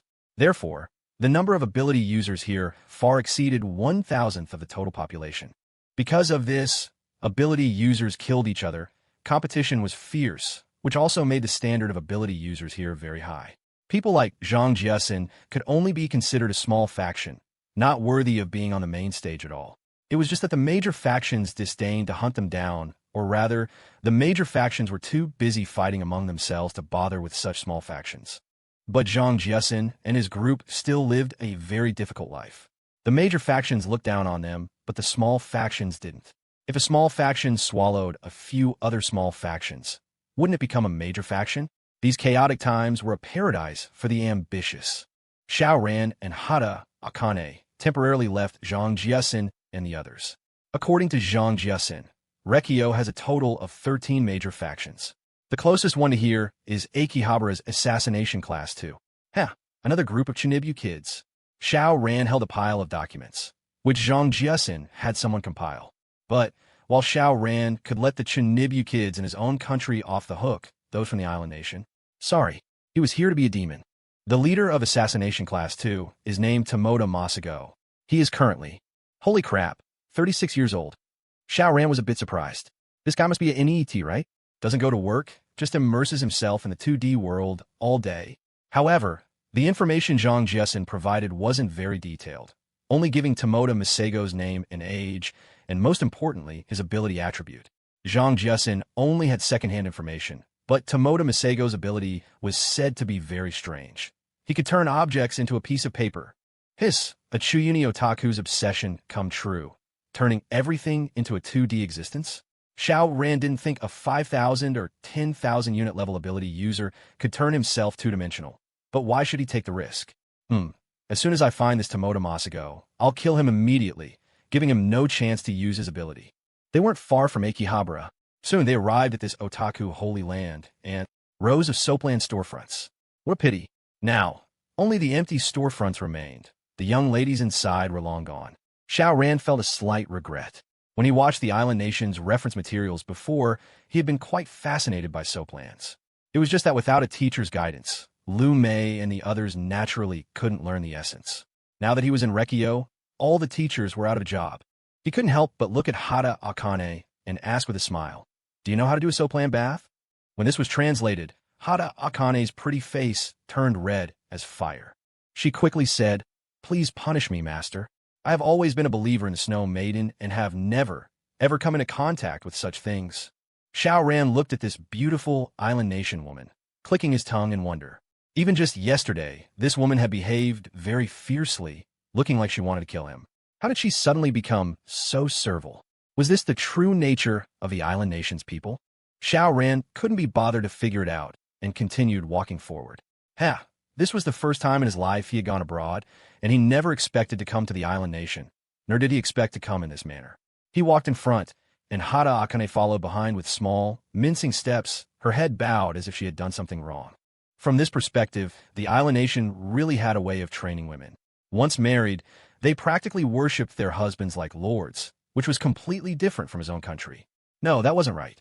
Xiao Ran remembered that the island nation had also experienced intense gender conflict in the past. The government even set up women-only cars on the subway. At that time, the island nation women's standard for choosing a spouse were ridiculously high. Regardless of their own conditions, they would only marry presidents or heads of large companies. But after the economic crisis, the island nation's women were defeated by cruel reality. Their requirements for a marriage partner dropped to just asking for no domestic violence. However, this still couldn't change the island nation's ultra-low birth rate. From then on, feminism could no longer gain traction.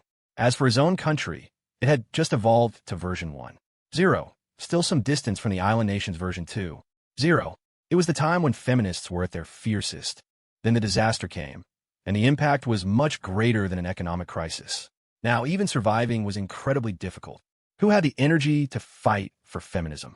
Xiao Ran was very satisfied with Hada Akane's performance. The women in his own country, no matter how much they revered him, would not be like this.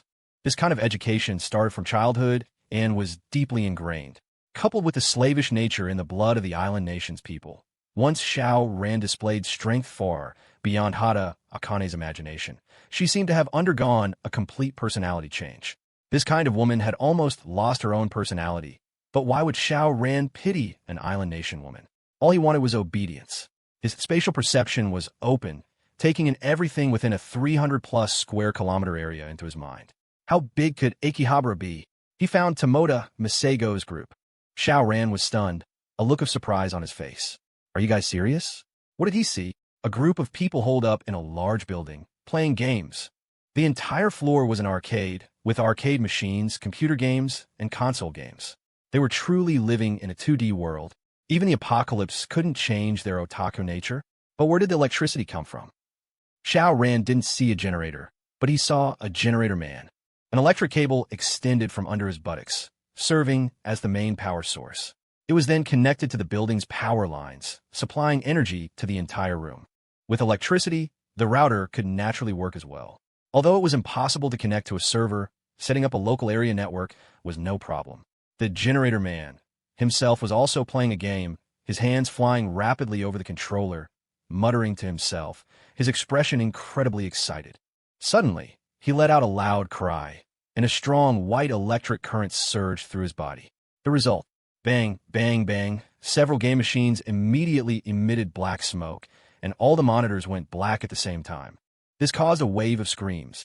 The generator man also stood up. The cable, it turned out, didn't fall off, but extended from inside his pants. He bowed repeatedly to the crowd, constantly saying "Suma Mason." Apparently, he got too excited while playing, causing his ability to go out of control and directly burn out several machines. Xiao Ran looked at the cable extending into the generator man's pants and fell into deep thought. So, is the plug on the generator man located there? What a twisted taste. Does the electricity generated also have a certain aroma?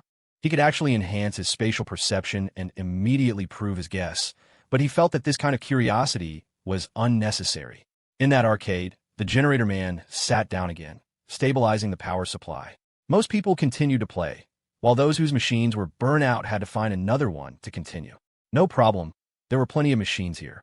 Xiao Ran was looking for Tomoda Masago. To be the leader of a faction, he should be the one with the strongest ability. Found him. Indeed not weak, a 2,000 unit level. Xiao Ran grabbed Hada Akane and ran towards that building.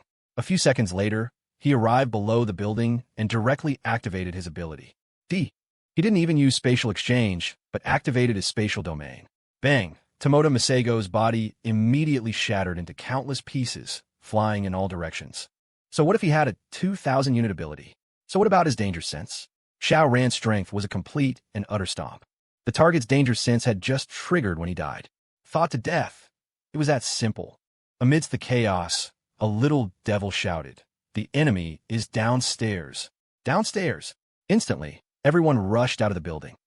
Crash, crash, crash. Windows shattered one after another as figures leaped from the floors above. Fortunately, the arcade was only on the 5th floor. If it were on the top floor, at least half of them would have died from the fall. Thud, thud, thud, thud. Figures landed one after another, like cannonballs into the snow, creating pits in the solid snow surface. Of course, not everyone was like this. Someone flew down on wings, obviously a beast type, and of the avian variety. Kill him. They quickly spotted Xiao Ran, all pointing at him furiously, and then charged forward. All sorts of abilities, a motley assortment, were unleashed at him. Especially that generator man, who swung a long copper cable at Xiao Ran. ZZZ, ZZZ, ZZZ, sparks danced on the cable, looking very domineering. Xiao Ran immediately showed a look of disgust. Having seen this guy's power generation process, he felt that this copper cable was also full of a certain aroma. He reached out and pressed down, and an endless pressure enveloped them. Spatial compression. This move was too terrifying. He hadn't even exerted much force yet, but several little devils were already screaming in agony.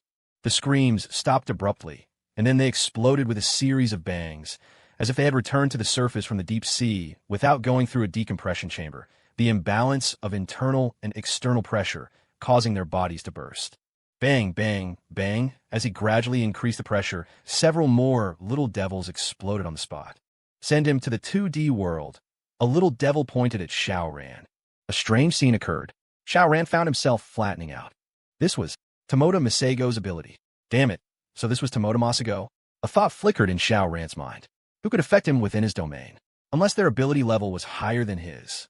He immediately returned to his original form. But why was this person Tomoda Masago? He was clearly only at a 1,500 unit level. "Does anyone here speak Chinese?" he asked. However, no one paid him any attention. These little devils were all shouting and launching suicidal charges at him. Xiao Ran sighed, and a thought passed through his mind. Bang, bang, bang. Except for one little devil, everyone else simultaneously exploded into smithereens. Hada Akane watched, trembling. Even though she had seen it before, this bloody and violent scene still deeply shocked her. She was both terrified of Xiao Ran and full of sympathy for her compatriots. However, deep in her heart, there was also a hint of anticipation, because after absorbing these abilities, Xiao Ran would surely come to find her.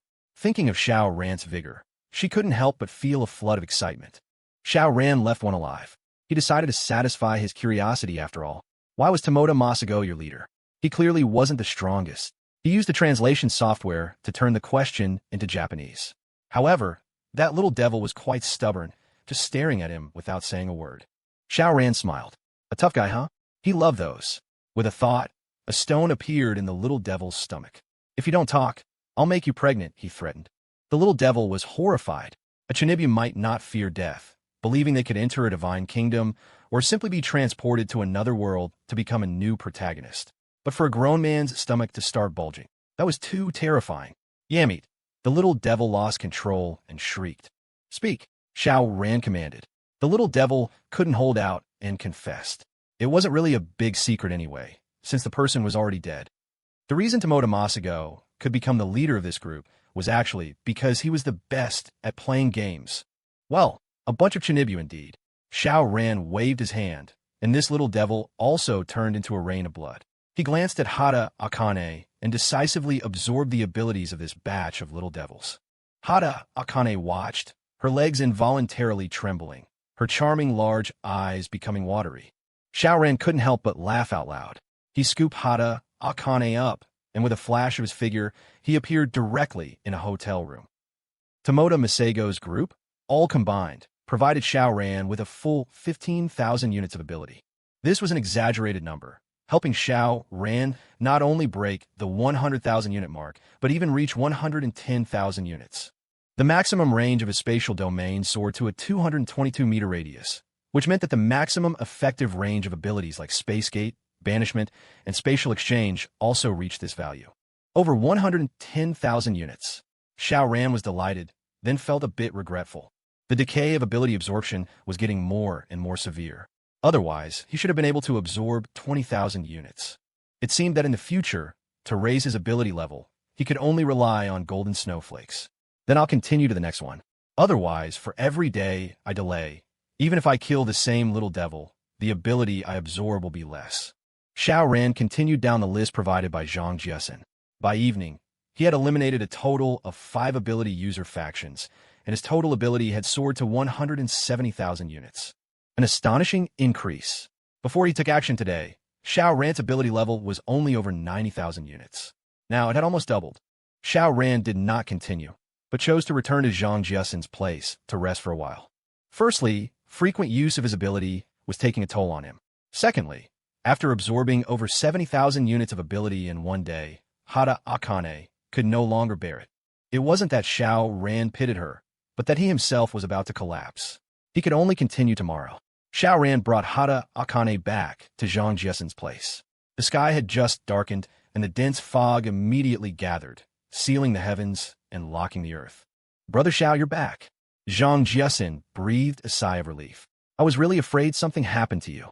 Luckily, you guys came back before the fog appeared. This fog was very strange. Even a wind ability user could only temporarily blow it away. The amount of ability was limited, and once it was used up, one would be trapped, having to wait until dawn to act again. Xiao Ran smiled. Yeah, just in time. No need to show off, right? Zhang Jiasen couldn't help but ask, Brother Xiao, did you have any gains today? Xiao Ran smiled slightly. The gains were substantial. Oh, so Brother Xiao has already figured out the details of Tomoda Masago's group? Zhang Jiasen asked again. In his mind, it was uncertain whether Xiao Ran could even find Tomoda Masago's group.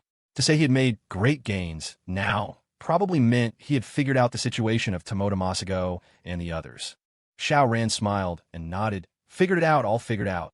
The people had all been killed cleanly. How could he not have figured out the situation? Zhang Jiasin just assumed as much, nodded, and showed a determined expression. Brother Xiao, if you plan to go to war with Tomoda Masago's group, don't forget to take us with you. Our strength may not be as good as yours, but we are all ability users. We can at least contribute some effort. Xiao Ran looked at him with a strange expression. What effort? Help dig graves to bury people?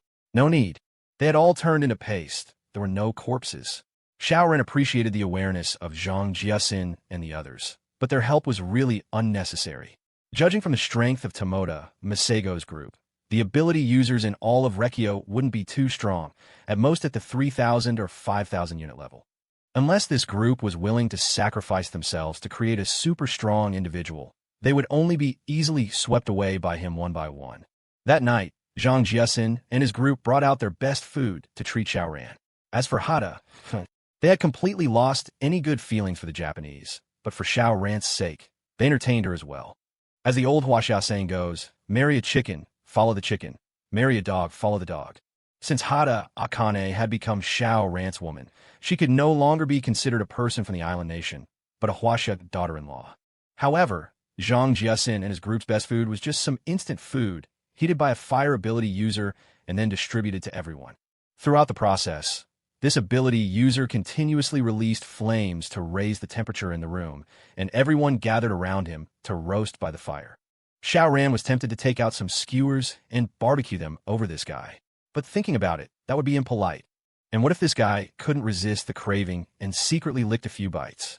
After months without eating well, who could refuse a piece of roasted meat sprinkled with soulful cumin? Never mind, I won't show off. The instant food was hard to eat. Actually, it wasn't the food's fault, but Xiao Ran couldn't get used to the cooking style of the little devils. They like to make rice balls, wrapping some seaweed inside. Xiao Ran found it fishy, especially after being stored for many days. TSK. The taste was really pungent. He forced himself to eat a few bites. Well, he would cook a private meal for himself later. Hey, the fog is cleared. The fog is cleared, someone suddenly shouted, pointing out the window. What a joke. It was still a long way for dawn. Everyone was skeptical at first, but the person pointed at the window with great excitement. This person's expression didn't look like he was joking. Everyone rushed to the window and looked outside. Sure enough, although it was dark at night and visibility was low, it was completely different from when the fog was dense, where you couldn't even see your hand in front of your face. Xiao Ran also walked to the window and took a look. It was true. The fog had receded in an instant, as if it were morning, and in the sky, a bright moon hung high, big and round. The moon! We can finally see the moon. Everyone looked up at the moon, all showing an intoxicated expression. Indeed, the sun had come out during the day now, but the fog was still dense at night. They hadn't seen the moon for over 100 days. Hey, why is the moon so big and round? Could it be the Mid-Autumn Festival? It's really possible. A pity there are no mooncakes. Everyone was both surprised and happy, sighing with emotion. Xiao Ran took out his phone to check. Today was October 10th, the 17th day of the 8th lunar month. But as the old saying goes, the moon of the 15th is roundest on the 16th, so the 17th should also be very round. Let's just consider today the Mid-Autumn Festival. He wouldn't say anything, just let everyone be happy for a bit. In fact, a few others were wearing mechanical watches with perpetual calendars, so they naturally knew that today was not actually the Mid-Autumn Festival, but everyone kept their mouths shut, not mentioning it at all. Wait, the color of this moon isn't right, someone suddenly said, pointing at the moon in the sky. Everyone followed his gaze and saw that the moon, which should have been incomparably bright and clear, was now tinged with a layer of purple. It was very faint, but it was indeed different from the moon before. Everyone was puzzled. Did the moon suddenly become like this, or has it been like this since the disaster? Someone raised a question, but obviously, no one could answer him. Not even Xiao Ran. His spatial perception could only radiate 10 kilometers, not nearly enough to reach the moon. You guys think our mutation was influenced by the moon? No, I definitely wasn't. I started evolving after being grazed by a poison hailstone. Me too. But I was thrown outside by the little devils and got hit by the poison hail. I was almost killed. More than half of the people here started evolving because of the poison hail, while a minority were lucky enough to obtain golden snowflakes, easily starting their evolutionary path. After looking at the moon for a while, everyone returned to their original spots to continue eating. Xiao Ran chose to sit by the window, looking up at the moon from time to time. The sudden dispersal of the fog, regardless of whether the moon had just turned pale purple today, was incredibly strange. He naturally had to pay close attention. I should make a call back home. He went to the roof of the building, took out his phone to make a call, but the phone indicated there was no satellite signal. What was going on? Without ground maintenance, had the satellites up there failed? Xiao Ran's brow furrowed.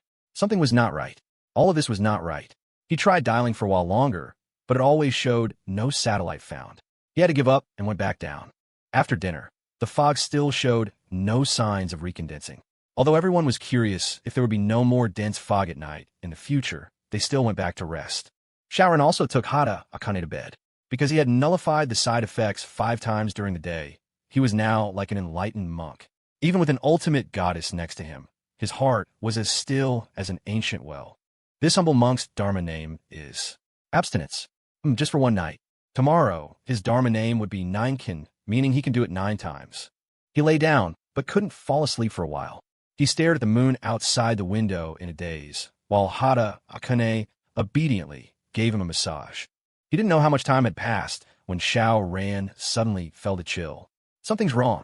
He glanced around and saw that wherever the moonlight reached, all objects were covered in a faint purple layer. Before, although the moon looked pale purple, the moonlight itself wasn't. It was still as white and bright as snow. What was happening? He fully opened his spatial perception, previously shrunk to a 10-meter radius because some ability users were fighting and he didn't want to watch. Now, he couldn't be bothered. The spatial perception expanded to its limit of 10 kilometers. He saw that within the 300-plus square kilometer area, the snow had all turned purple, as if covered by a layer of purple gauze. Xiao Ran thought for a moment, opened the window, and a cold wind immediately blew in. Hada Akane had already fallen into a muddled sleep and was naturally woken by the cold wind. She was startled at first, but upon seeing Xiao Ran, her heart couldn't help but calm down. It was as if this Huaxiao man could hold up the sky if it fell, giving her an inexplicable sense of security. Xiao Ran ignored her and stretched his hand out. The purple moonlight immediately fell upon his hand. He had already opened his domain. If this moonlight was harmful, he would block it out immediately. In an instant, his cells became incredibly active. Xiao Ran showed a look of surprise. His cells were evolving. Compared to direct absorption, this was not violent, but compared to normal training, it was terrifying. Was this going to trigger a global evolution? Xiao Ran thought for a moment and immediately said, "Everyone get up, get dressed, and go outside." He sent the notice using his spatial domain, which was like speaking into everyone's ear. Instantly, those who were asleep and those who weren't, those who were in the middle of things and those who weren't, all woke up, stopped, and quickly got dressed and ran outside. What was going on? However, as soon as they ran out, they immediately knew why. The moonlight was actually promoting their evolution. Everyone greedily absorbed this benefit. For a moment, everyone was both excited and thrilled, but no one spoke, just silently feeling it. A night passed. When the sunlight appeared, the purple moon also disappeared. Golden light filled the world, and the snow reflected a dazzling glare that ordinary people definitely couldn't bear. Xiao Ran sensed his improvement. It was equivalent to absorbing 100 units of ability. What about the others? The same. Unfortunately, it wasn't proportional. For others, 100 units was a lot, especially for those who previously only had 10 or 50 units. This increase was explosive, but for Xiao Ran, 100 units? It was minuscule, almost negligible. Xiao Ran's brow furrowed slightly. It seems that not only the golden snowflakes, but now this purple moonlight has also initiated a global evolution. Is this a good thing or a bad thing? This had to be looked at from several aspects. For the perspective of species, this was naturally a great thing. The entire planet species had all started evolving during last night's purple moonlight. This meant that any creature that had managed to survive until now could continue to live, and they would hardly have to worry about freezing to death. Moreover, evolving through poison hail had a success rate of only about 1 in 1,000. But yesterday's purple moonlight? If it was 100%, then the impact on the entire world would be immense. Normally, if a city still had 10,000 people, now these 10,000 people would all become beings with 100 units of ability. Then, by absorbing all of their abilities, wouldn't it be possible to instantly create a great power with 1 million units? The more densely populated areas like Rekio and Old Delhi, the greater the chance of producing super strong ability users. Xiao Ran immediately couldn't sit still. He had to go kill the little devils right away. Without saying goodbye to Zhang Jiasen, he grabbed Hada Akane and ran. Opportunity favors the prepared. Now was an excellent opportunity. How could Xiao Ran miss it? Go, go, go. Xiao Ran followed the list and went to find a sixth ability user faction. He did not spare his ability consumption. Under his lightning speed, he took just over a minute to arrive at the location. A scan with his spatial perception revealed a large number of little devils wearing only shorts, dancing strangely in the snow, looking extremely excited. Obviously, they had also received great benefits last night and had taken a big step forward on the path of evolution. Xiao Ran just sensed for a moment and found that no one here had an ability level below 100 units. But yesterday, when he swept through 5 ability user factions, although there were big shots with up to 2,000 units, most were small fries with 5 or 10 units. Now, everyone here was above 100 units, which was naturally very unusual. It was clear that the little devils here had all benefited from yesterday's purple moonlight. There were 86 of them in total. From an ability energy perspective, they could provide 8,600 more units of ability than yesterday, not counting the loss from absorption now. Very considerable. Xiao Ran smiled and walked towards the little devils. Who's there? He quickly caught the attention of the little devils. Instantly, these little devils all looked over, their gazes unfriendly. But when Hada Akane followed him with her small, mincing steps, they were attracted by this former national goddess. Is she? Hada Akane. It's really her. So beautiful, even more so than online. Haha, is this a celebration gift for us? Then we won't be polite. These little devils stared at Hada Akane, their desire undisguised. Hada Akane's gaze was cold as she retorted, "How dare you covet the master's woman? You deserve to die." In her heart, this terrifying Huaxiao man had replaced the snow maiden and become her new faith. Yo, this woman has already been conquered. Kill this man. These little devils all charged forward. Xiao Ran was a little troubled. How should he kill these little devils? He was out of creative ideas. He didn't want to just kill these beasts directly. That would be too easy for them. Well, if there's no creativity, there's no creativity. He smiled slightly, his spatial domain opened, and he began to operate. At the same time, these little devils were drawn towards each other, unable to resist such a powerful force.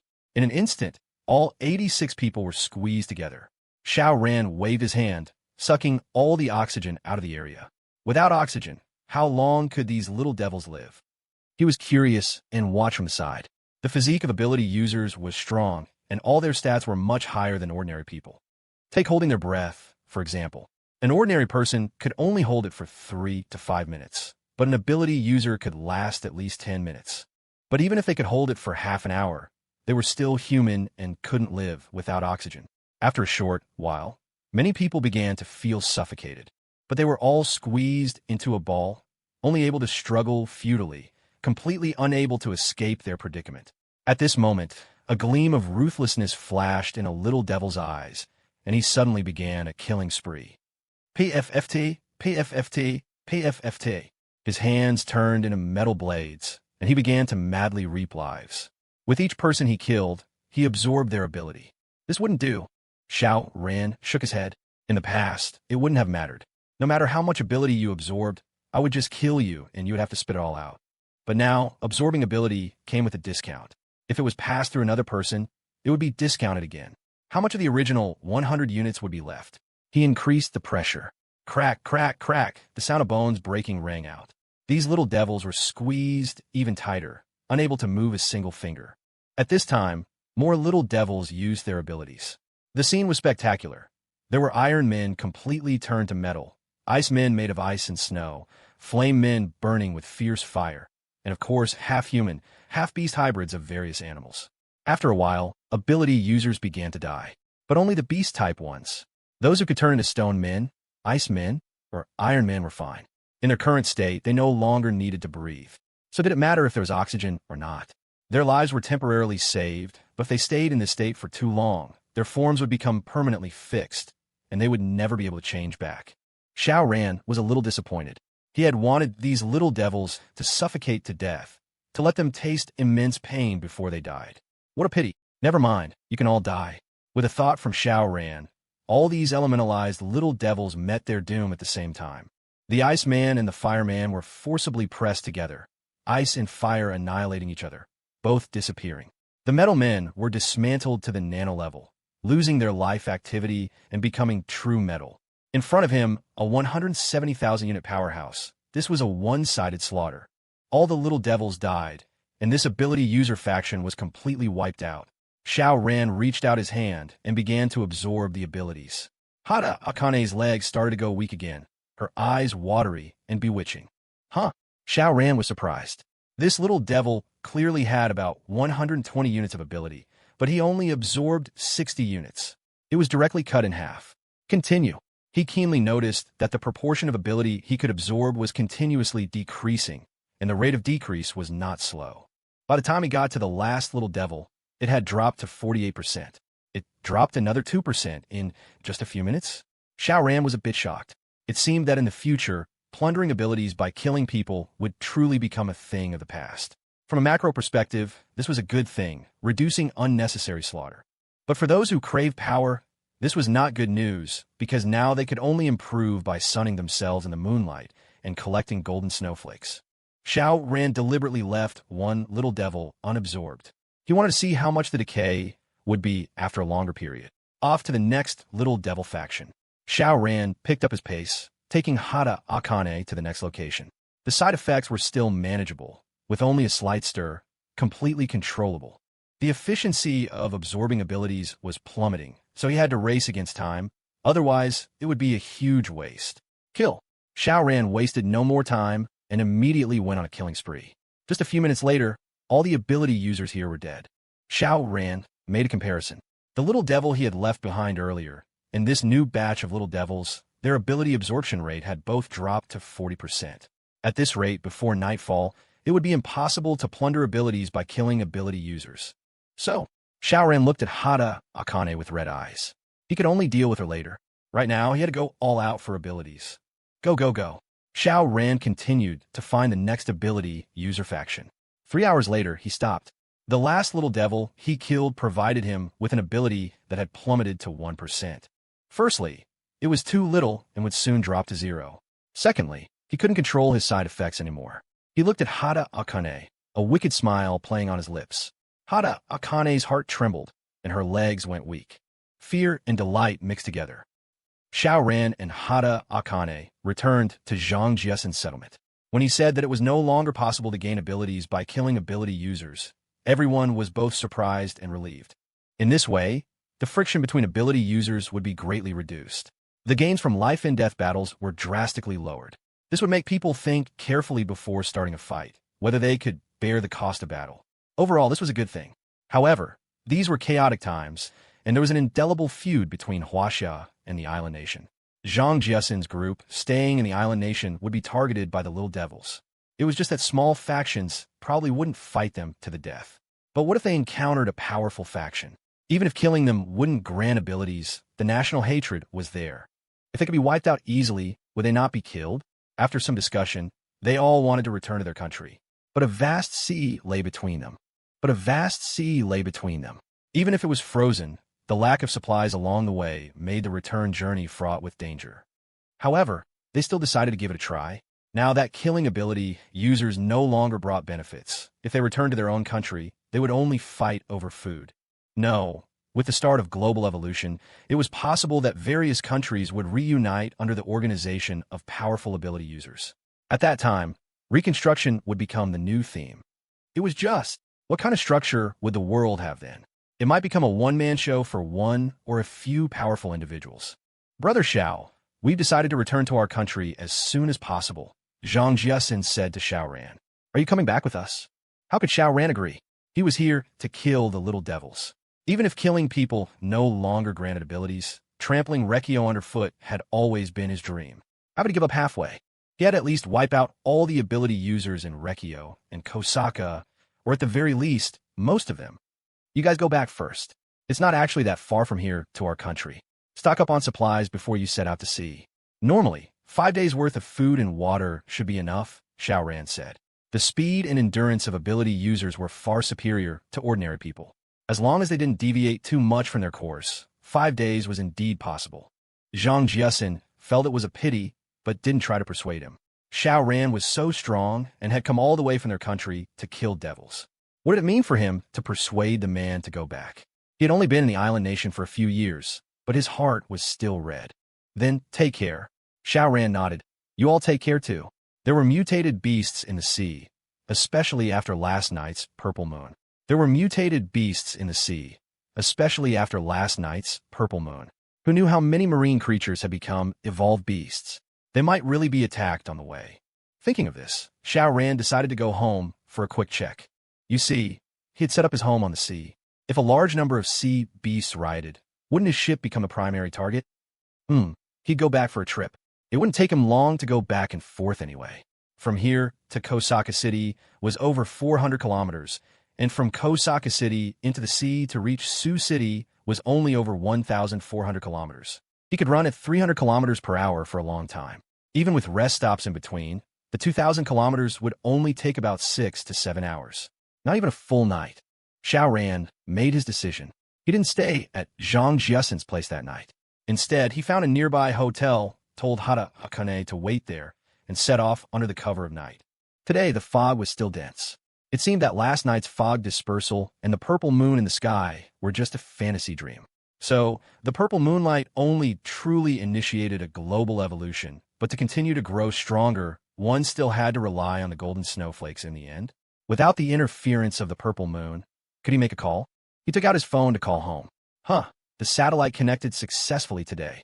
The call went through, and the girls on the other end started chattering, all talking about the strange purple moon from last night. They had also tried to call Xiao Ran, but couldn't connect to the satellite, so the call naturally didn't go through. They had all gone on deck to receive the baptism of the purple moonlight, and the one who made this decision was Su Qingmei. That woman was quite bold. Everyone evolved, including the 2 nurses Xiao Ran had brought back. However, those who successfully evolved through the purple moonlight were, without exception, all physical type. Xiao Ran knew that the girls were temporarily safe and felt relieved. He continued on his way. Xiao Ran rested for a while, and after his body cooled down, he continued on his way. He only needed to rest once. By the time he was about to overheat for the second time, the cruise ship had already appeared in his spatial perception. The women were all well. Xiao Ran breathed a sigh of relief. His figure flickered, and he appeared on the ship. Good brother. Wong Su was the first to pounce on him, wrapping her arms around his waist and acting cute. Lu Mei and the others were also all smiles, unable to hide their joy. Where did you go? They all asked. Xiao Ran briefly explained what had happened, leaving everyone dumbfounded. In just a few days, Xiao Ran had not only gone north to eliminate the invading group of little devils, but had also crossed the sea to the island nation and wiped out a large number of ability user factions. Rekio was the most populous city in the entire island nation. Uprooting the ability user factions in this city would undoubtedly be a heavy blow to the little devils, almost knocking them out of the upcoming competition between nations. And when they heard Xiao Ran say that it was no longer possible to obtain abilities by killing ability users, they were both a little disappointed and a little relieved. In the future, the killing would probably decrease a bit. Only Wong Su was sullen, saying, "Then when the fun things is gone." At first, everyone thought the fun she was talking about was killing people, but then they remembered that the little green tea was not bloodthirsty. Then they realized that Wong Su was talking about the side effect of absorbing abilities, which made people feel aroused. The women were speechless, while Xiao Ran laughed heartily. What was there to fear? For arousal, there was 2 Xinyue. If that didn't work, there was Teacher Yu who could force an erection. What other side effects were needed? We need to change locations, Xiao Ran said seriously. This wave of global evolution brought by the purple moonlight might have benefited sea creatures the most. Since the cruise ship was parked in the sea, it could be the first to be hit, and it would likely be constantly attacked in the future, which would be incredibly annoying. The women were all reluctant to leave. The cruise ship was large, and all its facilities were complete. They didn't want to move. Xiao Ran smiled. I'm not asking you to move out of the cruise ship, just to move the cruise ship to a different place. He decided to go inland. Where to put the cruise ship? In the river. Although this cruise ship was quite large, it wasn't a behemoth that could only sail in the sea. The Yangtze River could definitely accommodate it. Xiao Ran rested for a bit, then said it was time to move. He opened his domain, shielding all the women within it, and then yeeted the entire cruise ship into his pocket dimension. This way, he only needed to bring the people with him. After today's slaughter, although the amount of ability he gained had been decreasing, he still managed to get about 15,000 units, successfully breaking the 180,000 unit mark and even getting close to 190,000. The radius of his spatial domain now reached 372 meters. This meant that the maximum distance for a single teleportation for Xiao Ran was 372 meters. Times 2. With a thought from Xiao Ran, he teleported 744 meters forward. Within his domain, he was a god, so he could naturally have Lu Mei, the others, the leopard, and Baiyun also teleport 744 meters. Then he would adjust the coverage of the domain and teleport again. Moreover, within the domain, it was calm and the temperature was suitable. There was no need to worry about ultra-low temperatures or windburn. Teleportation took no time, so the time spent was only on adjusting the domain's coverage. At first, it took about 2 seconds, but as Xiao Ran used it more and became more proficient, this time continuously decreased. By the time Xiao Ran arrived in Shancheng, the adjustment time had dropped to 0.8 seconds. This meant his speed reached 930 meters per second, nearly Mach 3. Arriving on the river surface, Xiao Ran had a thought. Boom! The nearby snow and ice layers all broke open. He placed the cruise ship into this huge hole, then filled it with broken ice.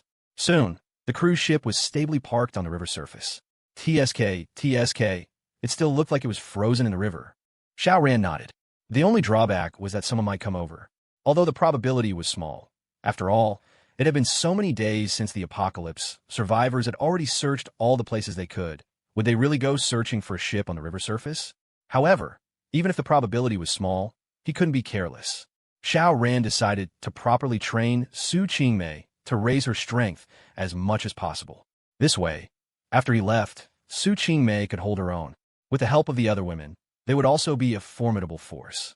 To be safe, Xiao Ran still took a stroll around Shancheng and was surprised to find that a huge settlement had formed here, encompassing almost all the survivors of the city, with a population of about 100,000, all of whom were ability users. This was not surprising. After last night's purple moon, global evolution had begun. As long as they were alive, people had become ability users. 100,000. A pity that killing ability users no longer granted abilities. Xiao Ran smiled.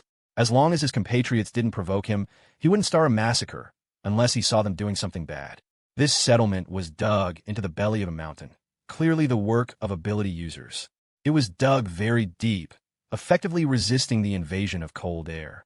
Within the mountain, plots of land were reclaimed and cultivated by ability users, presenting a scene of prosperity. The entire settlement gave off an orderly feeling. Xiao Ran only needed to scan the number of people with 100 units of ability to deduce the scale of ordinary people in this settlement before. And by looking at their treatment, he could know the style of this settlement. The conclusion was, this place was similar to the first military region. Ordinary people weren't living great lives, but at least they could live and work in peace. Of course, now everyone was an ability user, with only a difference in strength. A class system naturally existed. Xiao Ran saw that those with stronger abilities had better housing and food supplies than the weaker ones. This was also normal. To unrealistically pursue egalitarianism would only drive away the strong and cause the settlement to fall apart. Xiao Ran was slightly surprised because this settlement not only met the basic need of survival, but was also actively recovering. He saw that factories were still being built inside the mountain, clearly intending to resume production. Of course, he didn't know what these factories were producing, but undoubtedly, this was a huge step forward. Xiao Ran returned to the cruise ship, explained what he had seen, and then took out the golden snowflakes he had collected over the past few days and gave them all to Su Qingmei. With this, Su Qingmei should be able to reach about 1,000 units of ability. Although she couldn't be called a powerhouse, Shancheng was a special case. There were many ability users, and they had barely killed each other. This also meant that the strongest person was limited in strength, only about 1,500 units, not much stronger than Su Qingmei. With Su Qingmei guarding the home, there should be no problem. Xiao Ran sat for a while longer and decided to return to the island nation. He hadn't killed enough yet. The next period would be the reconstruction phase for various countries. He had to seize this opportunity to wipe the Japanese off the face of the earth, not giving them a single chance. Amidst the reluctant farewells and repeated admonitions of the women, Xiao Ran set off once again. Xiao Ran did not use his spatial domain's teleportation to travel. It was indeed fast, but consumed too much ability. Before, it was to move a group of people, so he had no choice but to use this highly consumptive method. But now he was alone again, so it wasn't necessary, and he didn't need to be in such a hurry. He rested once midway, then rested again when he reached the coast. This was the same as on his way back. He ran to the middle of the sea for a third rest, and finally ran to the island nation in one go. By this time, the sky had long since brightened. It was almost noon. Xiao Ran went to check, and Zhang Jiaxin and the others had already left. He then went to find Hada Akane. This Japanese woman had not run away. Not leaving at night could be explained by the fog lockdown, making escape impossible. But it had been so long during the day, yet she was still here? This woman must have completely submitted to him. In just a few days? He didn't seem to have done much to Hada Akane, did he? It was just. Was that really enough? Women of the island nation. Xiao Ran shook his head. He, of course, didn't care whether Hada Akane's servile nature was strong or not. What he valued was her looks and figure. Anything else? It didn't matter. Master, you've returned. Hada Akane, like a wife from a Japanese movie, trotted over to welcome him, first giving Xiao Ran a 90-degree bow. Xiao Ran just snorted through his nose as a response. What was he here for? To kill little devils. However, he was really tired last night. Not from an exhausting battle, but from constantly traveling. In less than 24 hours, he had made a round trip from Rekio to Shancheng. It would be strange if he wasn't tired. He would rest first, recover his ability and stamina, and then act at night. He lay down on the bed to sleep. Hada Akane thought for a moment, then also climbed onto the bed and began to massage Xiao Ran. Her technique was good. Xiao Ran slowly drifted into dreamland, but his spatial perception remained open. If Hada Akane tried to harm him, well, this woman would be in for a world of hurt. Unfortunately, Hada Akane made no unusual moves. Her submissiveness was impeccable. Sleeping until night, Xiao Ran's stamina and ability were fully restored. Time to move out. Meat first. Don't get the wrong idea, not eating Hada Akane. Xiao Ran threw a piece of steak to Hada Akane, while he himself had a bowl of noodles. The noodles were ordinary, but the topping, well, it was grilled Australian lobster. Delicious. After dinner, Xiao Ran put his arm around Hada Akane's waist and set off. There were still a few factions here that hadn't been cleared out. Being held by Xiao Ran's large hand around her waist, Hada Akane couldn't help but tremble all over. She spoke a string of words into the translation software. Xiao Ran looked, and what the woman said was, "Master, you haven't punished me for over a day." Damn. Xiao Ran shifted his gaze to Hada Akane. He saw the woman's eyes were like silk, her cheeks flushed, filled with an overflowing spring passion. Was this really a priestess from a shrine? Xiao Ran shook his head. You wouldn't take this priestess back to the hotel for some debauchery right now. Coming to the island nation, killing people was the first priority. Collecting goddesses was just a side quest. He kept his arm around Hada Akane and continued forward. The woman's waist was very slender and soft, and her young body was full of elasticity, feeling very good to the touch. Hada Akane could barely walk, her entire weight leaning on Xiao Ran, melting into a puddle of spring water.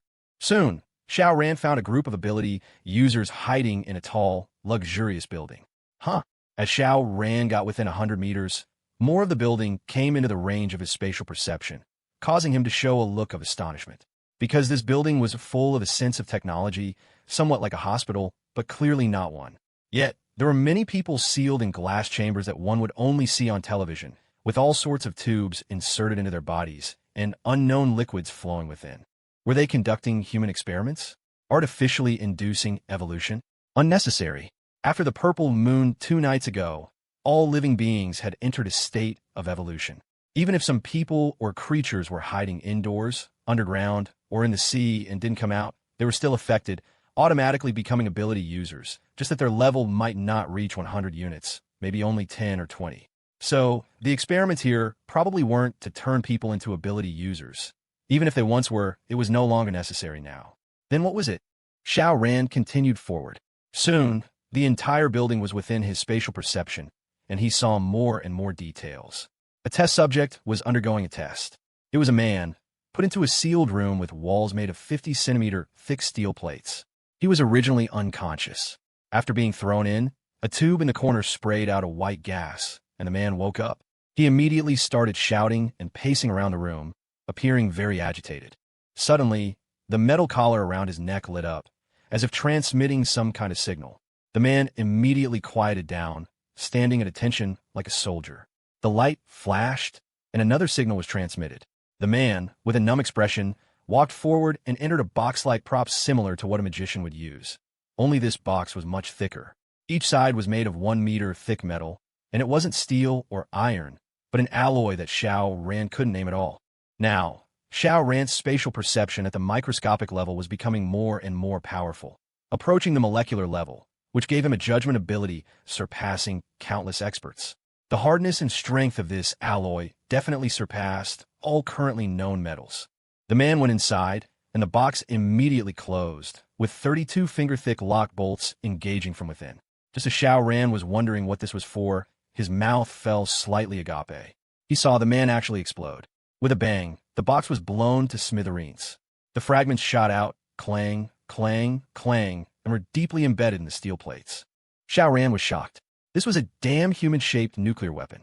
A 1 meter thick alloy plate blown to pieces, and the shrapnel could still be embedded in steel plates, causing terrible destruction.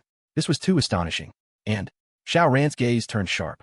It wasn't that the man was carrying explosives. He himself was the bomb. He had just self-destructed. No, he was probably controlled to explode. And in the laboratory outside, a dozen staff members in white coats were all cheering. Were they celebrating the success of the experiment? One person immediately picked up the phone on the table and started chattering away. Xiao Ran couldn't understand, but he could tell that the person on the other end of the line was an old man in an office on the top floor of the building. This office was incredibly luxurious. The old man was about 70-something, sitting in a wheelchair, not at all kind-looking, with a gloomy face. How was there still electricity? Xiao Ran followed the power lines and soon discovered that the source of the energy was actually a small nuclear power plant hidden deep underground. What kind of experiments were being conducted here? After receiving the call, the old man seemed extremely excited. He wheeled his wheelchair into a room connected to the study. It was a bedroom where the bed, mattress, and all the other furniture were of the highest-end brands, purely custom-made by hand, and likely outrageously expensive. At a vanity mirror, a woman in her 20s was sitting upright, wearing only a thin nightgown that revealed large swaths of snow-white skin. Her chest was pushed high, and the faint outline of an astonishing cleavage was visible. From the old man's angle, he could only see the woman's back. Her long hair draped over her shoulders, so black it seemed to shimmer faintly, and it fell just to her waist, revealing a charmingly slender waistline. Unfortunately, the nightgown, though high-end, was conservative and didn't expose any of her midriff. Because she was sitting, her buttocks were naturally pressed and spread out, looking round and plump. However, though her back was to him, he could see her face in the mirror. She was absolutely beautiful. Even though Xiao Ran was accustomed to seeing beautiful women and had a great beauty right beside him, he had to admit that this woman's stunning looks were nearly a perfect score, comparable to Xiao Jiang. 99 points, maybe even 100. However, the two women had completely different styles. Xiao Jiang still had a girlish coyness and innocence, whereas this woman was fully ripened. Every inch of her skin exuded sex appeal, yet she wore black-framed glasses that gave her an intellectual aura, creating a stark contrast with her sensuality that made one want to violently tear away her intellectual facade. This woman was like a poppy flower, both beautiful and dangerous, but one taste was enough to become addicted, to fall into a pit of desire. But for this old man and this woman to be in the same room, could they be husband and wife? Truly a case of a beautiful flower stuck in cow dung. The old man wheeled himself over to the woman's side, chattering in a foreign tongue, his face ecstatic. But the woman paid him no mind, completely focused on maintaining her nation-toppling face. Thump! The old man actually fell out of his wheelchair and was about to cradle the woman's foot. Filled with disgust, the woman kicked him away, then placed her foot on top of his head, babbling something incomprehensible. Well, it didn't matter if he couldn't understand. Her actions and expression made it easy to guess. "You old fart, you think you're worthy of licking my feet?" The old man wasn't angry in the slightest. On the contrary, he had a look of pure enjoyment. This made the woman even more disgusted, and she chattered on, grinding her foot on his head, treating him as less than human. Yet the look of enjoyment on the old man's face only intensified. Holy shit, he's a masochist.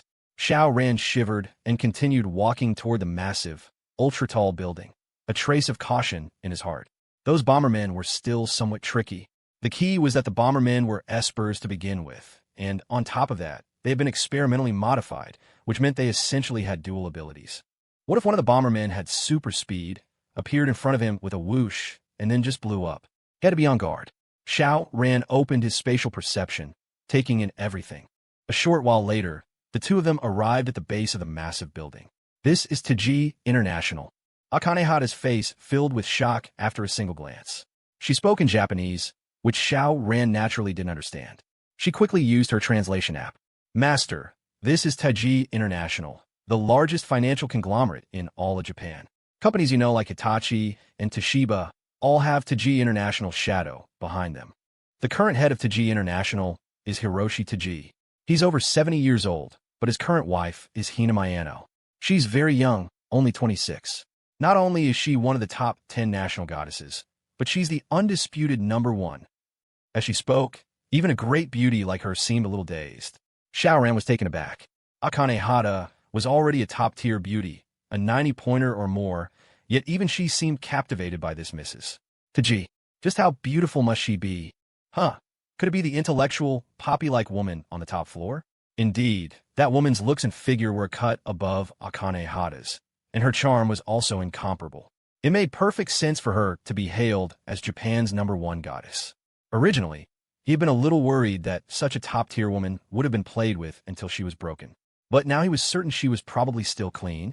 That 70-something old man must be Hiroshi Taiji, and he clearly still held great power controlling this building.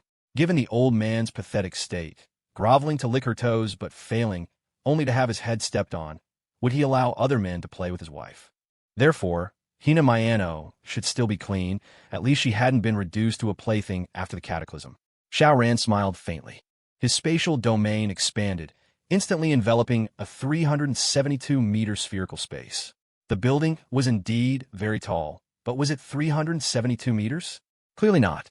Therefore, with a thought from Xiao Ran, bang, bang, bang, everyone in the building exploded and died at the same instant. The strongest person here was not Hiroshi Taiji, but a calm, composed middle-aged man. But he only had about 4,000 units of Esper energy, which was nothing in front of Xiao Ran. A sense of crisis had just begun to rise in him. But before he could even draw his sword, he was turned into a rain of blood. At first, Xiao Ran had worried that the bombermen's deaths would trigger a massive explosion, which would have been quite impressive and capable of bringing catastrophic destruction to the building. Fortunately, the explosions were clearly controlled and had nothing to do with whether they lived or died. Otherwise, he would have had to get Hina Mayano out first. He had to have a taste of a vixen like that. In just a single second, the entire building had been slaughtered, leaving only Hiroshi Taiji and Hina Mayano. But the two of them were completely unaware, still in the bedroom, playing their game of stepping and being stepped on. Even Akanehata had no idea what Xiao Ran had done in that single glance upwards. Now, that he couldn't plunder Esper abilities by killing. Although he could still grow stronger through the golden snowflakes, he probably couldn't create a powerhouse overnight like before. Therefore, Xiao Ran's strength should remain dominant for a very, very long time. Unless other countries or regions had also produced experts with over 100,000 units by yesterday. Xiao Ran lightly hooked an arm around Akanehata's waist and activated his teleportation. Swoosh! He appeared in the study on the top floor. Akanehata was already used to this, but she was very reluctant when Xiao Ran removed his arm. The master's hand was so strong, so warm. She really wanted to be held, embraced, and possessed by the master forever. She was completely infatuated. Xiao Ran paid her no mind and strode toward the bedroom. He didn't mask the sound of his footsteps, so the two people in the bedroom simultaneously turned to look at the doorway. Get out! We'll let you in! Hiroshi Taiji roared. He was the high and mighty chairman Taiji. How could he let anyone see him in such a debased state? Hiroshi Taiji was furious. Where did this subordinate come from? How could he be so clueless about the rules? He must die. Although his legs were paralyzed, he had long since undergone evolution, and his body was actually quite strong. Even without a wheelchair, he could walk normally on his two arms. It was just that the controller of the mighty Taiji International naturally couldn't appear so pathetic. Unfortunately, his Esper ability could only strengthen his body. It couldn't cure his disability. He propped himself up with both hands and suddenly sprang up, looking down from above. Then his eyes widened, and swoosh, swoosh, swoosh, two beams of light shot toward Xiao Ran. Oh, so you're Cyclops? He had seen this Esper ability before, but the last one had appeared early on, and his Esper level was clearly insufficient far from comparable to Hiroshi Taji's. How fast is the speed of light? By the time you see the light, you've already been hit by it. Logically, such an attack should be foolproof. Unfortunately, Hiroshi Taji still had to jump up and make a squinting motion. It was like a casting animation before a spell. With all these miscellaneous actions, how could Xiao Ran not be prepared? The two beams of light shot past, and Xiao Ran was completely unharmed. He had simply opened a spatial gate in advance to absorb them. Hiroshi Taji's eyes were bloodshot, not from crying, but from overheating. After a moment of shock, he shot out two more beams of light. Xiao Ran absorbed this attack as well, but he didn't let Hiroshi Taji continue. He activated his domain. Instantly, Hiroshi Taji was unable to move. It was only then that Akane Hata walked in. When she saw Hiroshi Taji, she couldn't help but blurt out, "President Taji." In Japan, no one dared to address Hiroshi Taji directly by his name. Even the prime minister had to respectfully call him President Taji. Although society had totally gone to hell, old habits died hard, and she still instinctively used the title. Then her gaze swept over to Hina Mayano, and her eyes became somewhat dazed. Mrs. Mayano. Compared to Hiroshi Taji's enraged shame, Hina Mayano's surprise lasted only for an instant. She quickly fixed Xiao Ran with a seductive, bewitching gaze, her expression not changing in the slightest. She was astonishingly calm. She had seen far too many men grovel before her, just for a chance to say a single word to her. Take Hiroshi Taji, for example, known as Japan's shadow prime minister. But in front of her, he couldn't even lick her feet. He could only have his head stepped on. Was Xiao Ran a man? Of course he was. She could see the undisguised desire in his eyes as he scanned her. As long as he desired her, she had a way to control him, to eventually turn him into her slave. She was completely confident in this. Xiao Ran took out his phone, started the translation app, and said, "I'll ask, you'll answer, or else are you Chinese?" Hina Mayano suddenly spoke in perfect standard Mandarin with only a faint hint of an accent. Xiao Ran froze, put away his phone, and smiled. "You speak Chinese?" Hina Mayano looked a little proud. "I speak 5 languages." Well, no wonder she gave off such an intellectual vibe. It wasn't an act. She was a genuine scholar. Xiao Ran smiled. "All right, you can translate for me." He didn't utter any threats, but he believed Hina Mayano was a smart woman. The fact that he was standing here, safe and sound, was enough to explain everything. Hina Mayano gave a radiant smile, bewitching and full of charm. "Okay, ask him what experiments they're doing here," Xiao Ran said. Hina Mayano looked at Hiroshi Taji and began chattering in a foreign tongue. Xiao Ran kept his translation app open. Of course, he couldn't trust Hina Mayano. Having her translate was just to save some trouble, but how could he not have a backup plan? The translation app might have some minor discrepancies, but the general meaning would be correct. A quick test would reveal if Hina Mayano was deliberately deceiving him. Hiroshi Taji was first furious, and after hearing Hina Mayano's translation, he began to roar at Xiao Ran. Don't be fooled by his age. His long time in a high position gave him a considerable presence. Combined with being an esper, his voice was full and resonant, almost like a lion's roar. "My husband says, it's all curses. Do you want to hear them?" Hina Mayano said to Xiao Ran with a smile, revealing 2 rows of snow-white, perfectly straight teeth. This earned a good review. Xiao Ran most disliked the crooked teeth of Japanese girls. Seeing Hina Mayano's teeth so perfect naturally pleased him, as it was directly related to him. It concerned the question of whether he could bite down. He looked at Hiroshi Taji and activated his esper ability. Bang! Hiroshi Taji's right leg immediately exploded. Blood and bone fragments flew, but they all bizarrely floated in the air. Xiao Ran had no desire to stay in this bedroom. It was so luxuriously decorated, and he still wanted to use it. But to his surprise, Hiroshi Taji didn't even let out a grunt. "Huh, this little Jap is so tough?" Hina Mayano seemed to have read Xiao Ran's confusion and immediately explained, "My husband was in a car accident 8 years ago. His spinal cord was damaged, leaving his lower body with no sensation at all. So that's how it was. No wonder he was so tough. It turned out he couldn't feel pain. Wait, could that thing of his still work?" Xiao Ran couldn't help but look at Hina Mayano. Hiroshi Taji had been like this for 8 years. How old was Hina Mayano 8 years ago? Were they married? Probably not. Whether Hina Mayano was a virgin was a separate issue, but Hiroshi Taji probably couldn't touch her. To be faced with such a bone-deep vixen, able to look but not touch, any man would go mad.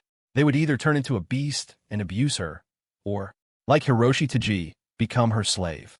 Xiao Ran chuckled, casually took out a few grilled skewers, gave some to Akane Hata, and then started eating. Akane Hata was stunned, completely baffled as to why Xiao Ran was in the mood to eat at a time like this. But could she refuse what the master gave her? She quickly accepted it, flattered, and began to eat as well. It was steaming hot and incredibly fragrant. Hina Mayano's seductive eyes were filled with curiosity and shock. This man had been incredibly magical from the moment he appeared. What did his presence here mean? That all the people downstairs were dead? And how could he conjure food out of thin air? Was it an illusion or another ability? Xiao Ran stopped after just 5 skewers. He waved the bamboo skewer in his hand. When you little Japs invaded, you subjected our ancestors to all kinds of torture. I'll just use the simplest on you. I wonder how many of these you can withstand. With that, he looked at Akane Hata. You eat up. If this old devil can hold out, 5 skewers won't be enough. He was still using the translation app, but it couldn't convey the full backstory. Of course, Akane Hata still understood that Xiao Ran wanted her to eat quickly. She nodded and began to eat in big bites. It was steaming hot and incredibly fragrant. Hina Mayano's seductive eyes were filled with curiosity and shock. This man had been incredibly magical from the moment he appeared. With a thought, Xiao Ran moved himself and Hiroshi Taji to the study. A moment later, Hiroshi Taji's miserable screams echoed through the heavens.